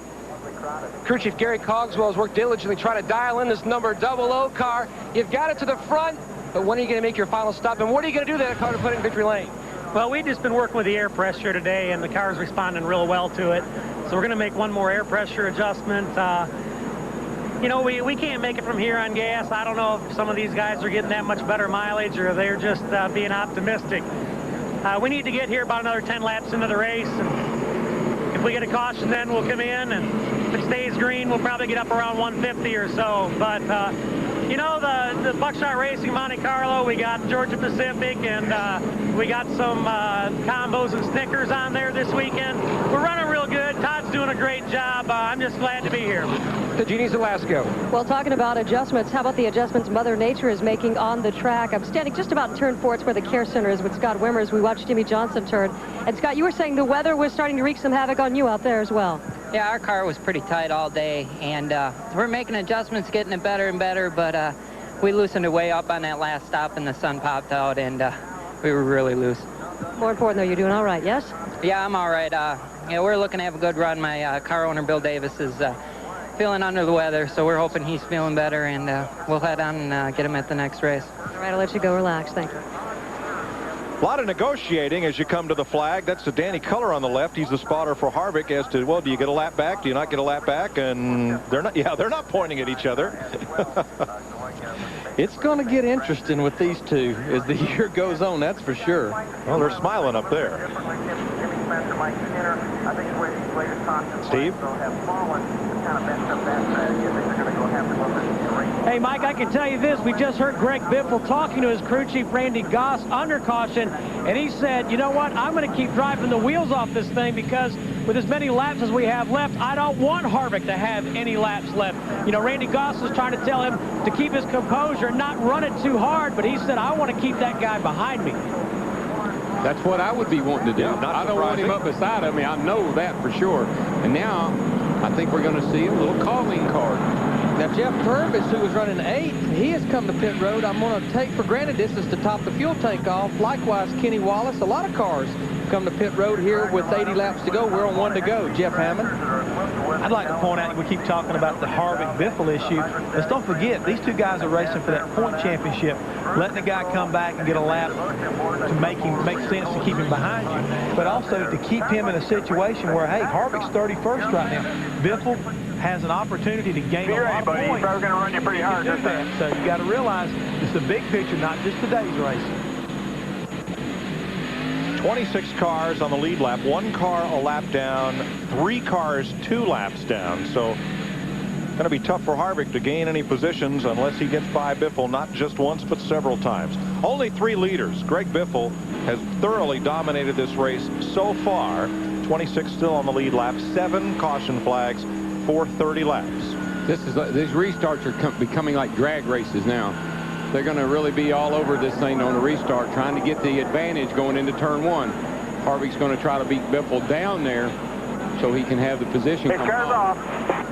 Because right now on these restarts, when the cars are bunched up, that's your best opportunity for a quick caution.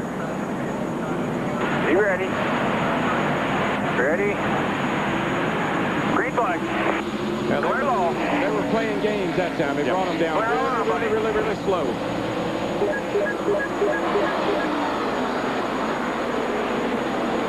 Greg Biffle spotter as Harvick battles Kenseth. Kenseth, the second place car. Clear all around. 17's like 5 back. Well, Biffle put it to him on that restart. He did. He brought him down to slow, and Harvick was laying back just a little bit more than I would like. I'd have been up there on right even with him. Well, I mean, Biffle's been up there now about 5 times with Harvick. He knows where Harvick's been strong and not strong on restarts. He maybe found a weakness, bringing him to the green flag slow. Yeah, that gear selection, you know, maybe he can't start in maybe his second gear is just not low enough to get a good start when they come real slow. I'd say the next restart will probably mirror that restart if we have another one similar to that. The Applebee's cam looking back, a long way back for that second place car. Now, Jeff Purvis gave up 8th place to Pitt a minute ago. Steve knows why. Mike, I'll tell you, they gave up all that track position because they're gambling. They cannot make it the rest of the way on gas. But if there is another caution and we run some caution laps, they think they can make it all the way. So that's what their gamble is, and that's why they gave up so much track position right now. That is quite a gamble to bank on caution laps. Most teams were telling them they could run 70 laps. That was 80 laps. That means we're going to have to see a lot of cautions for them to make up the difference. I can't tell you how many races have been won by cars that can't make it. And this is going to be another one of them. I'm telling you, Purvis thinks he can make it. Who was one of the cars that made it at California? He finished second by making it. Second. Right. So they may tell you they don't think they can make it, but they're thinking about trying it. Oh, Jimmy Spencer looks to the inside of McLaughlin. Spencer is really just, he's had to work his way from the back all day long, and he just has so many cars to pass that they get so strung out, and the leaders get way away from him.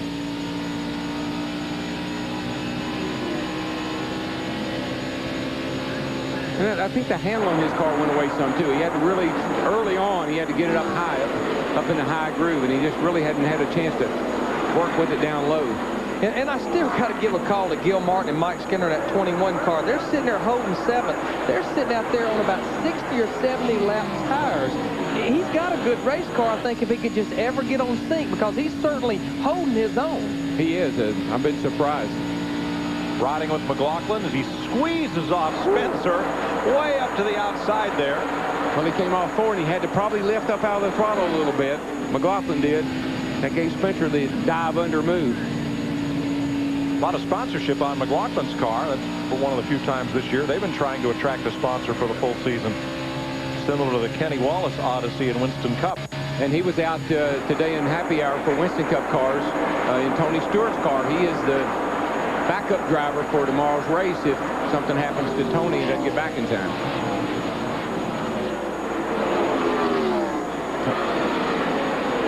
Todd Bodine up into second place. Kenseth third. Jeff Green fourth. Jason Keller, Jeff Burton, Jimmy Spencer's up to 7th. Past Mike Skinner.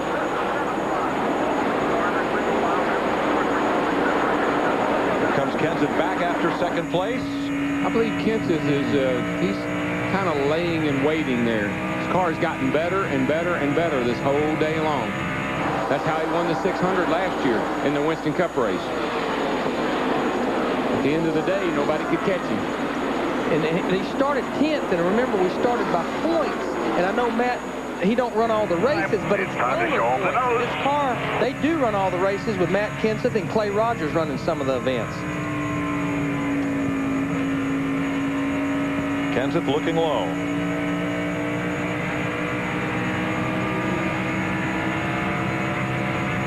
Outside. Still outside. And clear. Good job. Good job. Give us some road game and send him on his way. Even the spotters are shilling for the sponsors. And the guy that, don't forget, the one car, he's been working the high side. He's picked up about 3 or 4 positions just in the last 5 or 6 laps. Dick Berggren, I believe they've got that car where they want it. Well, it's getting a whole lot closer. Johnny Allen says it's got a little bit of a push. It's got a little bit loose as well. Their real problem has been in here in the pits. And, Darrell, that's really been the trouble all day. That's how come Spencer's had to fight his way through. He just keeps getting trapped in the pits. It seems as if every time he pits, he's stuck here and loses a bunch of spots. But the car is decent, and Allen says it's getting better. Well, he's passed a lot of cars. There's no question about that. I've seen him come from the back to the front a number of times already. 130 laps complete, 70 to go. There's Spencer's progress through the field. Greg Biffle with a 1.4-second advantage on that Matt Kenseth, Todd Bodine battle. Then Jeff Green and Jason Keller. 130 laps complete in the CarQuest Auto Parts 300 on Fox. That green car. Yeah. Welcome back to Lowe's Motor Speedway, the CarQuest Auto Parts 300 on Fox. Greg Biffle with a lead of less than a second over Matt Kenseth, who is coming. Now, they are teammates on Sunday in Winston Cup racing, but not in the Busch Series. You know, every time in my career, every time I'd worry about a particular driver, somebody I was having a rivalry with, maybe it'd be Richard, Cale, Bobby, maybe it's Dale, I'd always worry about that guy. And the next thing you know, I look in my mirror, and somebody I didn't expect would be up there knocking on my door. And that's what's fixing to happen to Greg Biffle, because Kenseth is getting better and better and better. Another big save by Jeff Purvis. He's out of the throttle, down in the corner. He's trying to... Whoa. Yeah, he's trying to get out behind Ricky Henry. So, Steve. Hey, Darrell, I'll tell you what, you were exactly right. Doug Richard, the crew chief on the number 18, thinks they can go all the way. He radioed driver Jeff Purvis and said, keep digging, man. We refigured, we recalculated, we can make it. The 33 of Tony Raines pitted on lap 20 also with the 18, and they say they can make it all the way. So this fuel mileage gamble may pay off, Matt Yoakum. Steve, the guy who had paid off the best for California was Hank Parker Jr. They're going with the same strategy. They're going to try to go the distance. He pitted on lap 119, then came back in on lap 121, packed that car full of fuel. They're hoping to take it to victory lane. Nice to have a little suspense. Well, clear. Somebody will make it. Now, if we don't have any cautions, this thing stays green, and that's the big if there are no cautions. But if this thing stays green, we're going to see some things change here, and Bobby Hamilton slowing down, Junior. The 26 car there, all the cars going by, and this is off of. He couldn't get to the pit lane. Couldn't get to pit road. More likely. Close moment there for Ricky Hendrick, who came right up on him, and Hamilton decided to stay out. He is 17th in points. Back up front. Greg Biffle's advantage. You don't need the stopwatch to measure this one, Steve. Yeah, and Greg Biffle knows that the 17 is coming. Greg Biffle just radioed Randy Goss and said this thing is really starting to tighten up on me. And that's what happens a lot here at Charlotte Motor Speedway. More rubber gets laid down, the car's going to turn less and less and less. And Mike Skinner's still out there. He's working on 100 laps on his tires. Jeannie, how about the 21 car? Boy, Larry Mack, we've been talking about it all afternoon. We knew it would be a crisis at some point. They are shopping for stickers right now. They're talking to various crew chiefs just to see if anybody has any they want to part with. They're not too concerned, although Mike is saying, I'm not having any fun out here, and when will I get my new tires? So we will keep an eye on it for you. So far, no stickers. Matt? Well, Jeannie, bad news for the 9 car of Jeff Burton. He has developed a push. He is slowly fading from the front. He has dropped to 7th. Another car that cannot go the distance and will have to pit one more time for fuel. One of the things we're going to have to really watch here is these guys that are slowing down a little bit, saying they got a car problem. Some of these guys are starting to realize that other people are going to be able to make it on fuel. They may be trying to conserve fuel. That may be their big issue. At the front, Matt Kenseth continues his drive on Greg Biffle. From the Visine onboard camera, you see it's just a matter of car lengths now. You also see that little blue car way up there. That's a second and a half in front of Greg Biffle. That's Kevin Harvick. Got another lap back a few laps ago. Should the caution come out, he would have made 3 of those 5 laps up. Oh, he's done a great job. I mean, just making up laps is a great job nowadays. So he doesn't have anything to be ashamed of. It's just unfortunate he had that shock come loose early in the race. What do you do about that? Larry, you're the crew chief. What are you going to do about that Monday morning? I don't know. I'm going to have a serious meeting. But seriously, as a crew chief, I always try to address things is not whose fault was it. What can we do to prevent it from happening again? That's the real problem.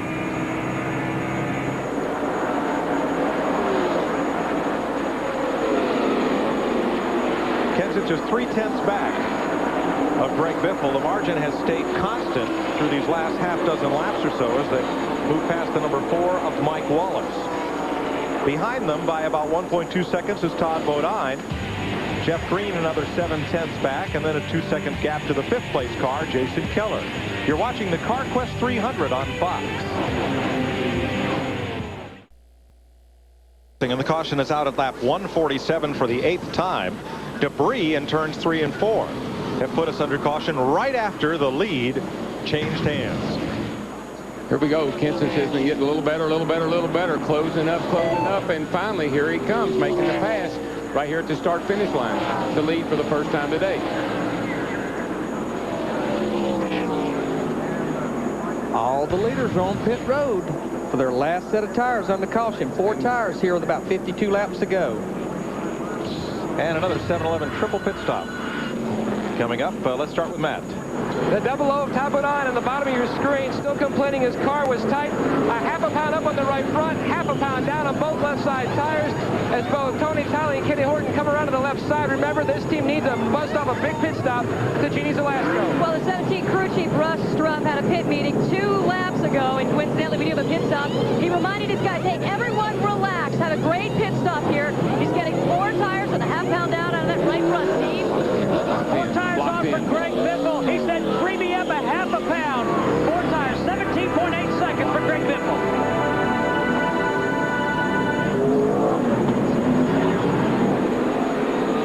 Greg Biffle has led all but 9 laps of this race. The most laps ever led in a Charlotte Busch race. All but 6. Dale Earnhardt, 1986, the October Busch race.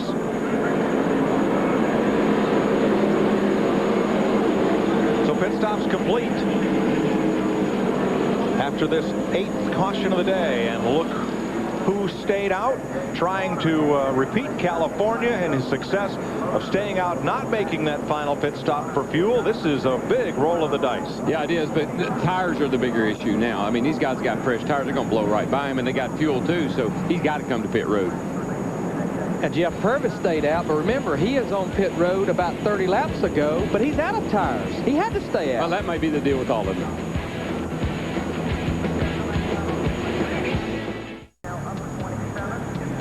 Hank Parker Jr., who was 13th before the caution, is our new leader. Pit stops, and Genie. Boy, the pit stop did not go as planned for Matt Kenseth. He pulled up too far in the pit box. He admitted it on the radio, so he had to back up. And he told his crew as he pulled away, hey, don't worry, I'll make it up. Dick? Jeff Green just had the best pit stop of the day. He took on 4 tires, tightened it up with 4 rounds. He's ready to go. To Matt. Well, Dick, Jeff Burton is now in the 11th position. The 9 car caught a big break. We told you he was getting very tight. Apparently, a piece of debris hit the front grille and pushed it in. They fixed that. Track bar adjustment to Steve Burns. Matt, it was a good pit stop for Greg Biffle, nice and quick. The question is, did they make the right adjustment? Greg said, free me up a half a pound. That's a good adjustment, just a minor adjustment. Don't do anything crazy. Car's been awfully good, particularly on new tires.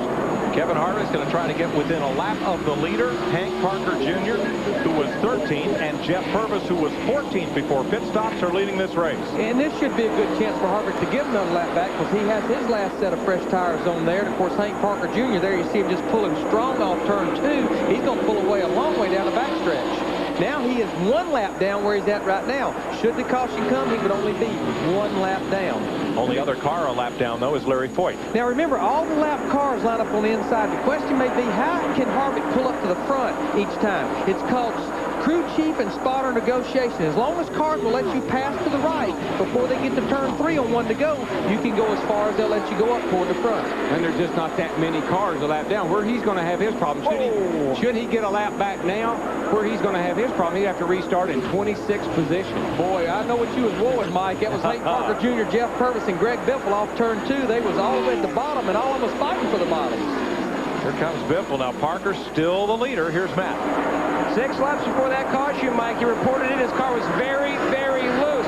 During that caution, he felt like he might have had a right rear tire going flat, so Jeff Purvis pulled up alongside, looked at the tire through his window, gave Hank some hand signals saying the tire was okay. Still outside. You know, and obviously there's going to be cars faster than he is. They got tires. But he's leading the race.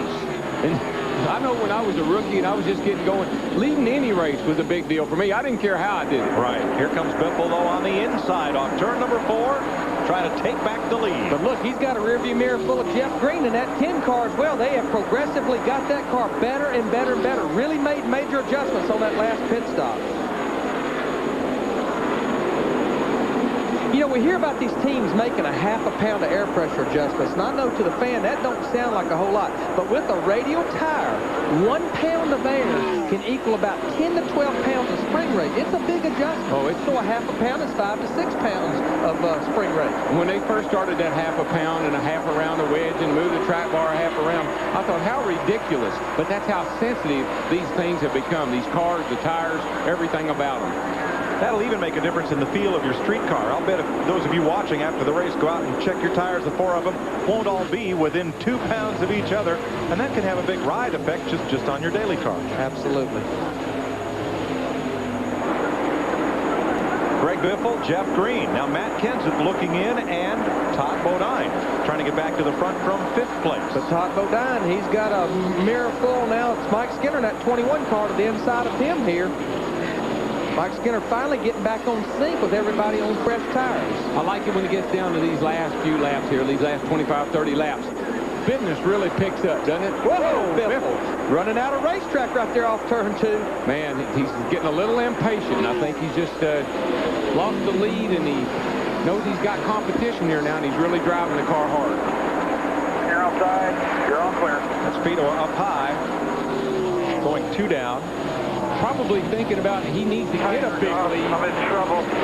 He's in trouble. We just heard him say, I'm in trouble. Car's still running right around the bottom of that racetrack down there in turn 1 and 2. I think he may have clipped it, but I don't think it hurt anything. I think he's talking about being in trouble. The car's not there for him like it was early on. Steve? Yeah, Darrell, you're right. He says he's in trouble because the car is getting tight. And Randy Goss just said there's clouds coming in and out, and that's not helping you any either. Well, like one of my crew chiefs told me one time, I can do a lot of things, but I can't do anything about the clouds and the weather. All you can do is just try to adjust that race car to compensate. Dick Berggren. Well, I'll tell you what, if you've been listening to Harold Holley on the radio all day, as I have, you might think this guy was the best college coach in history. He has been telling his driver all day long, go get him, you are the man. Never with more enthusiasm than right now. Holley has told Jeff Green, this is the best car we can give you. It's the best car you're going to have all day. Let's go. You can do it. Well, if Green believes it, he's going to pass that car right in front of him. And let me tell you, from a driver's perspective, that encouragement, those encouraging words that your crew's with you, they're right in there beside of you. You can do it.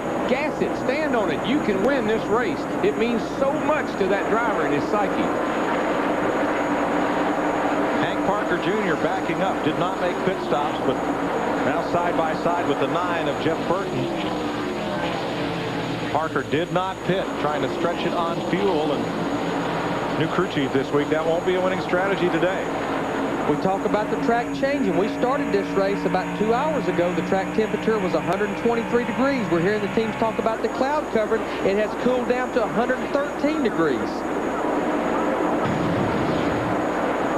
There's the effect on Greg Biffle's car. Well, when it pushes, and of course he lost some air off of the 66 car feed a while. He lost a little air off the front end, and it really made the car push out. He had to give an electric tug on the wheel to the left, and it darted the back end out. But that definitely confirmed he did not touch the wall. And again, when the track cools down, yeah, the car will grip better, but also the car will drive tighter or pushier. The front end won't turn as good. But that sometimes, you know, that tightness and that car being a little too tight on the start of a run pays off at the end of a run. It just depends. It's always, I always tell my crew chief, it's a good kind of tight. It's a good kind of loose. It's the kind you can drive. Parker and the 18 of Purvis, neither of whom pitted, and the 20 of McLaughlin, the 1 of Spencer. This is for 8th place. Well, your fuel strategy was the right strategy when there was no caution, but once the caution came out, you got to have tires to be able to win this race. David Green in there as well, and Jeff Green further to the front. The middle brother Mark has raced in this series most all season, but they're going to run Winston Cup races later this year, so Mark Green is up on the roof spotting for brother David. And this is a good run for David Green. Started back in 22nd. These guys, bad luck. When you think about bad luck in the Busch Series, you think about David Green, the 34 car. So he's hung out on the lead lap all day, and again, he's running here and just moved up to the 11th position, just past Mike McLaughlin. And Biffle seems to be, this time, unlike in the past where Harvick has been able to pull away from Biffle and catch him on at the end of a run, this time it seems like the roles are reversed. But you know, Darrell, I just wonder, Harvick knows he don't have another set of tires. He knows he needs to save a little bit of that tires. His only thing he needs to do here is stay out front to try to get another lap back. Yeah, he does. And I just don't believe those boys that are driving those cars right now have the word save. It don't show up nowhere in their dictionary. Oh, I agree. That two-car battle for the lead, Biffle and Green, are about to be 3. That green car of Matt Kenseth, that number 17, is coming fast. He's got the best car. He just got bottlenecked there in the pits, and he had to back up, cost him a lot of time. He's got the best car, I believe. And right behind him, Jason Keller in that 57 car, he's about as quick as Matt Kenseth, a little quicker than the leader, Biffle and Green. 14th place, Randy LaJoy, losing that to Kevin LePage. I think what we're trying to say is any one of these first 4 or 5 cars, you just don't know how much they're saving for that last 20 laps of this race. Everybody saves a little bit.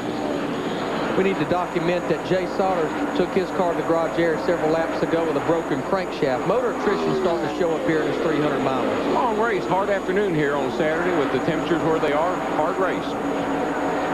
You know, we talk about Tony Stewart. He's going to run 1,100 miles. These cats, some of them are going to run 300 today and 600. That's 900 miles for some of the guys in this race today. Yeah, but that's without the 1,000 miles. Don't have to travel. Don't have to travel.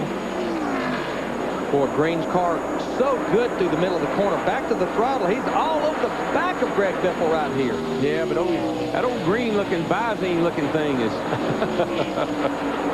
his vision is starting to clear up. He's definitely on the prowl. That's where Green's car... Get back to the throttle. Looks like 2 car lengths sooner than Greg Biffle. Got to be impressed with the 57 car, too, man. I mean, Jason Keller...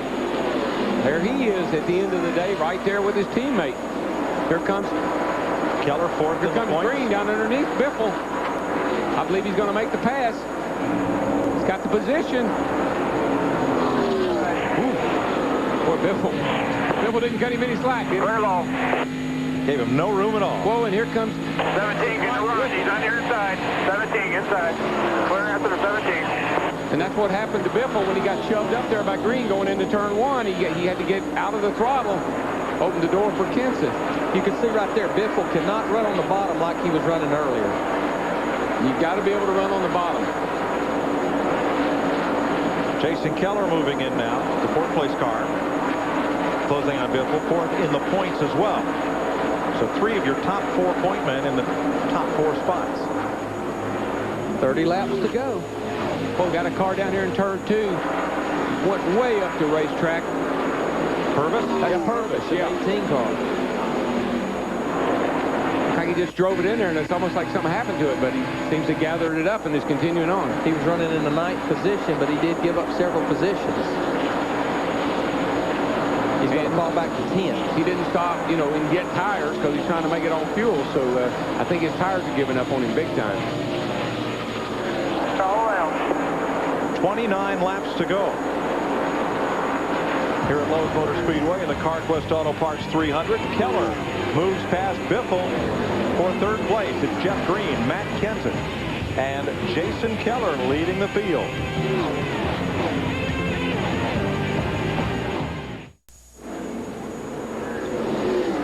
.176 laps complete in the CarQuest 300 on Fox. Our producers Neil Goldberg, pit producer Pam Miller, our director Artie Kempner.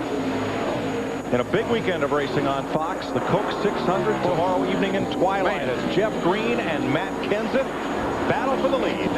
Harvick's not giving up. I mean, he's staying right there, and then there's Kenseth. I mean, he is tucked right under the back bumper of that chocolate milk car. And they made major adjustments on that 10 car, tightened it up, but when you're a little bit on the free side and somebody's tucked up underneath like that off the corner, you got your hands full, as you say. That'll shake your chocolate milk. That'll shake it up, baby. That's a woo-woo. In 9 starts, Matt Kenseth has 5 top 5s this year. The win at Bristol, 2nd at Darlington, 3rd at Daytona, 4th at Richmond, 5th at Texas. He's hit for the cycle. When he's here, he's strong. And I tell you, that 57 car, Jason Keller, just keeps coming and coming and coming. Getting closer, Jeannie. Well, Mike, Matt Kenseth's last pit stop, he said his car was a little tight, but the only adjustment he wanted was air pressure. Now Mother Nature is helping out. He says the sunnier, the warmer it gets, it's really freeing his car up, and we're seeing it on the track.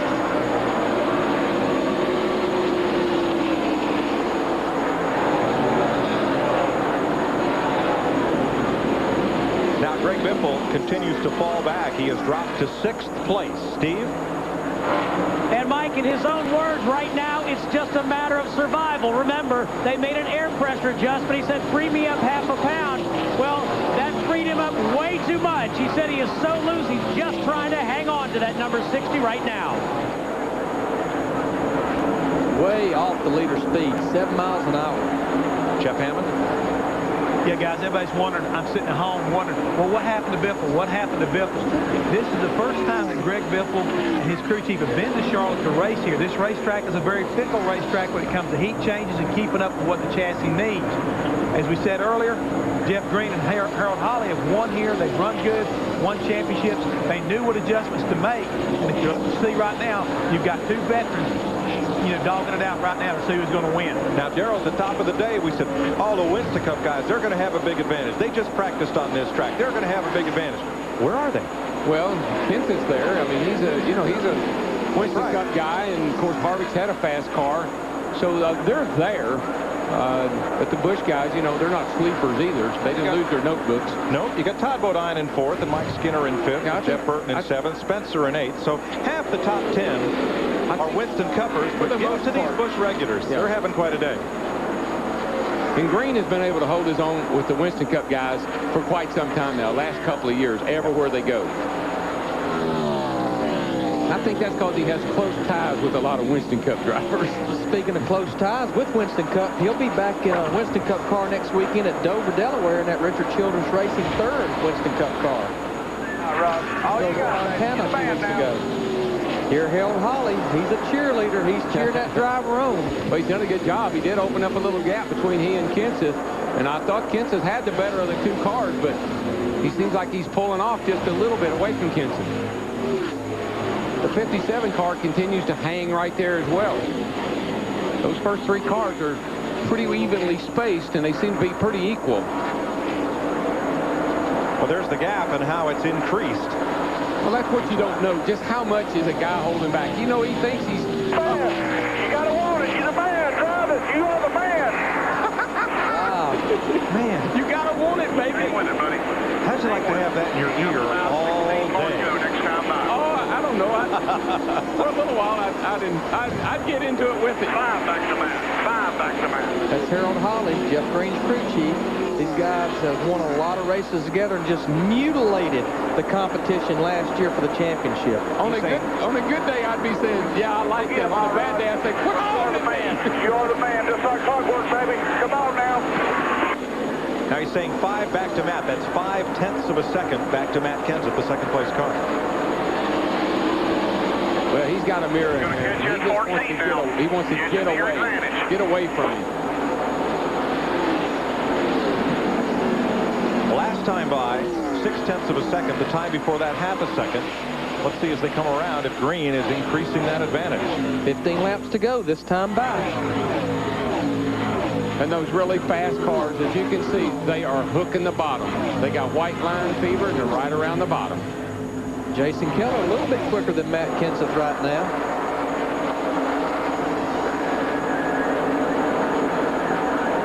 Go back to one of our picks. I won't say who's back there in 8th place, Jimmy Spencer and David Green. Having a strong day here, right? Yes, right on Spencer. These guys, the 34 car, David Green, that whole race team, I think a good top 10 finish would do them wonders. They need a good, solid finish here today. Yeah, right here at Charlotte Motor Speedway, in everybody's own backyard. Anytime you can get a top 10 here, it's a big accomplishment. It's David Green, the teammate to Hank Parker Jr. and Tim Fedewa.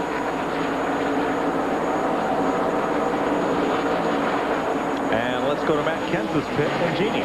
Well, it's just a couple laps back that Matt Kenseth radioed in and said, hey, the sun is helping me. It's really loosening up my car. From one extreme to the other, he's happy a few clouds moved over because now it's getting tight again, and we're seeing him make up some ground. This is the most temperamental racetrack with sunlight, clouds, heat, coolness. It will drive you absolutely crazy. It's almost like you need to adjust your car 4 times during a run. Oh, yeah, and you got to anticipate. You know, we use that word all the time. But when that sun gets down and it's burning that 3rd and 4th turn up, that's the turn that gives you the headaches. Kenseth's going to try a different line. He's been around the bottom. It's not really working for him. He hadn't gained any, so he's going to move up a little bit and see how that works for him. Well, he's got a little bit of cushion behind him on the third-place car, Jason Keller, so he can afford to move his line around a little bit and not worry about giving up his position right away. And he's edging closer. He's got it down to 0.4 of a second. What works good here is high in 3 and 4 because of the tightness getting off of turn 4. If you can run off of there a little high, it helps you. But then you've got to be able to run the very bottom around turns 1 and 2. And there's two totally different lines around this racetrack. High in 3 and 4, low in 1 and 2. 4,200's the gap. Last time by, it's down to 3,300. On the car lane. He's made an improvement in his lap times by moving his line around a little bit. The question is, will Jeff Green, will his spotter, and will he realize that and maybe change his line a little bit? Jeff Green, in 11 prior starts, had only led once here at Charlotte, but then 4 laps back in 1995. Finished 3rd in this race last year. When you run the bottom, you've got to hit it perfectly every lap. That left wheel has got to be in the center line every time. When you run the top, it's a little more forgiving. It's a bigger circle. You got more room for error when you get up high. The thing about this racetrack, Darrell, and we talked about it, I think, earlier, when you start turning off in the corner in turn 3, you're really turning continuously. You come back off of turn 2. And Green pushed big time off of turn 2 that time and allowed Kenseth to get right on his back bumper. He's not going to like it. That's going to make him loose. You can see him. He had to chase the racetrack. Yeah, back in. He's looking inside. He's there. Kenseth, nobody with him. Green pushed real bad off of 2. He had to get out of the throttle, had to feather it a little bit, and when he did, here comes Kenseth all over him. 9 laps to go. Kenseth is loose. Green got him loose. That same thing happened before. He says, you get me loose, I'll get you loose. Two very equal cars, 2 equally matched cars. It's the kind of race, though, you don't want to lead. Oh, I tell you, you don't want that guy tucked up under you. You can't stand it. But, Darrell, you mentioned it a while ago, Jeff Green, he's got to try to hit his marks. And look at Kenseth, got loose again off turn 4. He can't let Kenseth get That's all he's got. Just keep going. That's all he's got. I love it. And Keller's coming. All of that dancing around and jockeying for position. Jason Keller is now within 1 second of the lead. And we got a lap car up there that's going to play havoc with him. He moves out of the way now as they come off turn 2. Be 7 laps to go next time by. And Keller is there. That lap car held up Green and Kenseth. That's probably good news for Green. If Keller can get there, get on the back of Kenseth, then that's a good news for Green because he can pull away a little bit. And Keller and Green are teammates. Yeah, baby, I believe in you. I believe in you. You are the man. Jeff? Yeah. 7 more. To make matters worse, they got a big cloud over the Speedway right now. A lot of shadow down in the corner there again. Track changing temperature. The biggest thing that happened, Jeff, the reason that Kenseth got there is because he had to get up out of the throttle off of 2, and Kenseth got a real run on him, made the pass. But now Green's right back down there on the bottom. I believe he's going to open up the gap. And Kenseth is probably going to have to fight off Jason Keller before this is over. Which is definitely what Jeff Green would need. Shade. 5 back, you got 6 more laps. Back to the sunlight. Racing is a highly technical sport, isn't it? All depends on where the clouds are. Right. Well, I had a bad day. The clouds didn't go my way today. You got a good run right there, buddy. 3 back. Just keep hitting your marks. Doing an awesome job. That's the whole thing. All Jeff Green's got to do is hit his marks. Don't get that car shoving up off the corner. Run it off the bottom like he's been doing. I believe he's got it. Traffic, buddy. Use this traffic. 5 laps to go, but if Kenseth gets close enough, we'll again try to loosen up Jeff Green. The slap cars up here could make a big difference in what's going to happen to whom here. We've got about 3 or 4 lap cars up there that they are going to catch, I believe, before the end of this race. Next time by, 4 laps to go. See, Green is committed to the bottom. He's running the very bottom. Kenseth seems to be able to go up high, particularly in 3 and 4. And look at the run he got right there, but he pays the price off the corner. Right. Still all clear. He's 3. Got to get some help here. The 37 car is moving over. Good move. Good move. And Keller has dropped back. It's a 2-car race. Yeah, I thought Keller might get up there and really be the spoiler, but he seems to be really pushing bad up off the corner now. It's funny how these cars will do. They'll be driving perfectly, and all of a sudden they start doing something they haven't done all day, pushing, get loose, whatever. 3 to go when they come back to the line. They're catching the car, the 74 car, lap car of Chad Little here. He's looking up top, and he's 2 back. Looking up top, and he's 2 back. He's at 74. 3 more laps, Jeff. 3 more laps. Man, this is when you really are. Your heart's pounding. Your hands are sweating. You know you can't make a mistake. You got that guy right on your back bumper. You got to drive hard, but you can't overdrive. And Kenseth is there. He could be close enough to loosen up Green in this corner, and when they come around, it'll be just 2 laps to go. He can't drive it in. He can't. He drives it in that deep. He pays the price off the corner, Darrell. It helps him. It helps him a little bit, but he can't make the pass doing that. It puts him late getting back to the throttle. It pushes up the track all the way up to the top, and while he's up there messing around, Green's in the throttle going on. A lap and a half to go. I believe these lap cars, if they'll just move over out of these guys' That's a good line right there off the corner, buddy. A lot of traffic now. Now this is going to hurt. Here's a 7 car right down where Green likes to run, and there's a bunch of cars up ahead. Looking outside. Kenseth, though, taking the long way around. Here's Dale Jr. Come on, slow car on the bottom. Got the white flag. All clear. Last lap. He's gonna make a dive. Kenseth's gonna go into turn 3 for all. He gets all the way on him. He's on him. Green got a wheel Right there with him now. He's right with him. Too low. Everybody's moving over. There's Dale Jr. moving out of the way. Now that slow car, the 25. Kenseth's going to take it on the outside. He's going to try to get a run on him, go up to the top. But he stays on the bottom, Dale, trying to get him loose. He's all the way on his rear bumper. On the white line. He got him loose. Hug him up. He's looking inside. Looking inside. Man. Wow. Matt Kenseth did everything but turn Jeff Green around. And Green gets the checkered flag and his 2nd win of the year. What an awesome finish. Wow. That was. Matt Kenseth did exactly the opposite of what I thought he was going to do, which is the same thing. Good job, Jeff. Good job. Actually, both those guys did exactly what they needed to do in 3 and 4. Oh, yeah. I thought Kenseth would try to take the high road and beat him around the top, but he didn't. He stood right on his back bumper, loosened him up. And they were both sideways coming Look to the at that. line. Man, he is loose as a goose right there, just hanging on. Now he's cutting him off, trying to run him in the grass right there. Not really trying to run him in the grass, but trying to break his momentum. Oh. Kenseth got real sideways at the line. Green hangs on. Good thing that goose could still fly. Look how close he gets to him right here. Pushing, pushing. I'm getting you loose. I got your rear wheels lifted off the ground, but I'm going to stay in the throttle. We're going for the checkered flag. Yes, sir. Crash or win. 300 miles, 3/4 of a car length difference. And from pit road. Have we got it? Have we got it? Yes, we do.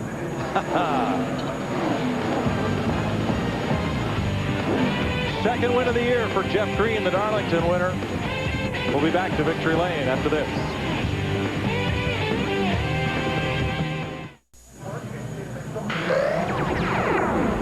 Our CarQuest 300 winner is Jeff Green. His first Charlotte win in 12 attempts, and it's his 12th Busch Series win, 2nd of this season, as he celebrates in our MBNA winner's circle. Come on, Jeff. It's the 9th top 5 finish and the 12th top 10 for Jeff Green this year. Dick Berggren's in Victory Lane. And he is going to stand on the roof in triumph as well. He should, and I think we're all about to get wet here in Victory Lane. A brilliant, brilliant win by Jeff Green. Matt Kenseth did everything he could to take that win away from you. How did you keep him back there? Well, I drove her wide open, you know, and my hat's off to Matt. He did all he could do without spinning me out. You know, we're best of friends, and I love him to death. Oh, got to get a kiss from the wife, Michelle. That's important. God bless Nesquik and everybody that helps us tow house and everybody helps us on this Ford Taurus. It was awesome. I was dang loose all day, and I was sideways, and Matt got me loose, got by me, and then I got him loose, got back by him. So that's what racing's all about. Man, I finally made it in Victory Lane in Charlotte. This is awesome. My Harold, my guys, they did an awesome job all week, and we were just a little bit off, but we outfoxed them there at the end, got out front. And you know, this is for Connor Biggs. We lost him a couple weeks ago, and my good friend Virgil and Debbie lost her great son. It's our godson. I'll get out in a minute, but this one's for him. Harold coached you. How much did that affect you? How much did that help you? Wished he'd shut up every once in a while, but it was good for us. He kept me momentum, you know, and kept me going, and I'd probably gave up if they hadn't got after me there a little bit, because I was so loose, and I was having to whoa it down, and Matt must have been as loose as I was, because as soon as I got behind him, he turned sideways. So it's a great race for me. Just wore out, Dick. It was a great race. To Matt Yoakum. And, Dick, I've caught up with Matt Kenseth, who finished second. A dramatic finish, Matt. Talk about that last shot at the 10. Well, I thought I had him one other time, and I got off into one, and my stuff was usually pushing, but I was just starting to get loose. The track was getting real slick, and he got right up on me, and I almost spun out off of 2, and I smoked the right rear real bad, and then so it took me a while to get a run on him, but I was trying to save the tires the best I could, make one last run, and you know, there's some lap cars in there, and I got up real close to him off of 4 there, and we were rubbing and banging to the finish. So I hope he had fun, because I sure did. That was a great race. Haven't had tons of fun racing this year, and this was a lot of fun today. We needed to just get us going in the right direction. A fun and great finish, Mike Joy. How about that? 300 miles of racing, and you win it by half a car length, 0.05 of a second. Well, we heard all that cheering and that encouraging that I was talking about, but I know exactly what he's talking about. Sometimes you'd like to say, shut up, leave me alone, I can't focus, but that encouraging goes a long way. And, boy, we've had some great finishes here by some young guys today. Look at Ricky Hendrick here, 18th. Ashton Lewis Jr., good run for him, 13th. Great. David Donahue got a top 20. Nobody hit the bullseye. Here's going to be a key right here. Kevin Harvick, 26. His closest competitors, Keller, Biffle, and Green, finishing in the top 6. And I'm not so sure that we might not check the resolve of that young man and that team about running both series right away with this kind of performance today. Well, the points do take a turn. Kevin Harvick came in here leading by 71 points, but had trouble early on, and Jeff Green takes over the point lead by 19. Greg Biffle, who rebounded for a 6th place finish, is 3rd. A great day of racing here, and more tomorrow with the Winston Cuppers. Let's get out of Chris Myers. So 300 miles of racing, and it comes down to Matt Kenseth on the bumper of Jeff Green. Acceptable, aggressive driving at the finish. I loved it. I really did. That's what racing's all about. He did everything but wreck him, and he was trying to drive his guts out, Matt Kenseth, to win that race. You didn't get any better than that. I mean, that's what it's all about. Matt Kenseth, the defending champion of the Coca-Cola 600. You will see that on Fox tomorrow. The Winston Cup racers going at it at that time as you get a look at Jeff Green and the NASCAR car. The winner, his first win here at Concord at the Lowe's Motor Speedway. Tomorrow, our racing coverage on Fox Sports Net begins with NASCAR this morning at 10 Eastern. Then we'll begin to follow the journey of Tony Stewart, and we'll cap it off for you. You'll see the back half of that on the Coca-Cola 600, our pre-race show at 5 Eastern. Dale Earnhardt Jr. will join Jeff and I here at the Hollywood Hotel. All right, coming up on FX, flip over for more racing as you'll get a look at the final tune-up for the Coca-Cola 600. In the CarQuest Auto Parts 300, 8 cautions for 35 laps. We had 6 leaders for 9 different lead changes, and Jeff Green leading 30 laps, and 3 of the top 5 finishers, Winston Cup drivers. You'll get a look at them tomorrow on Fox. FX has the final tune-up. Otherwise, we will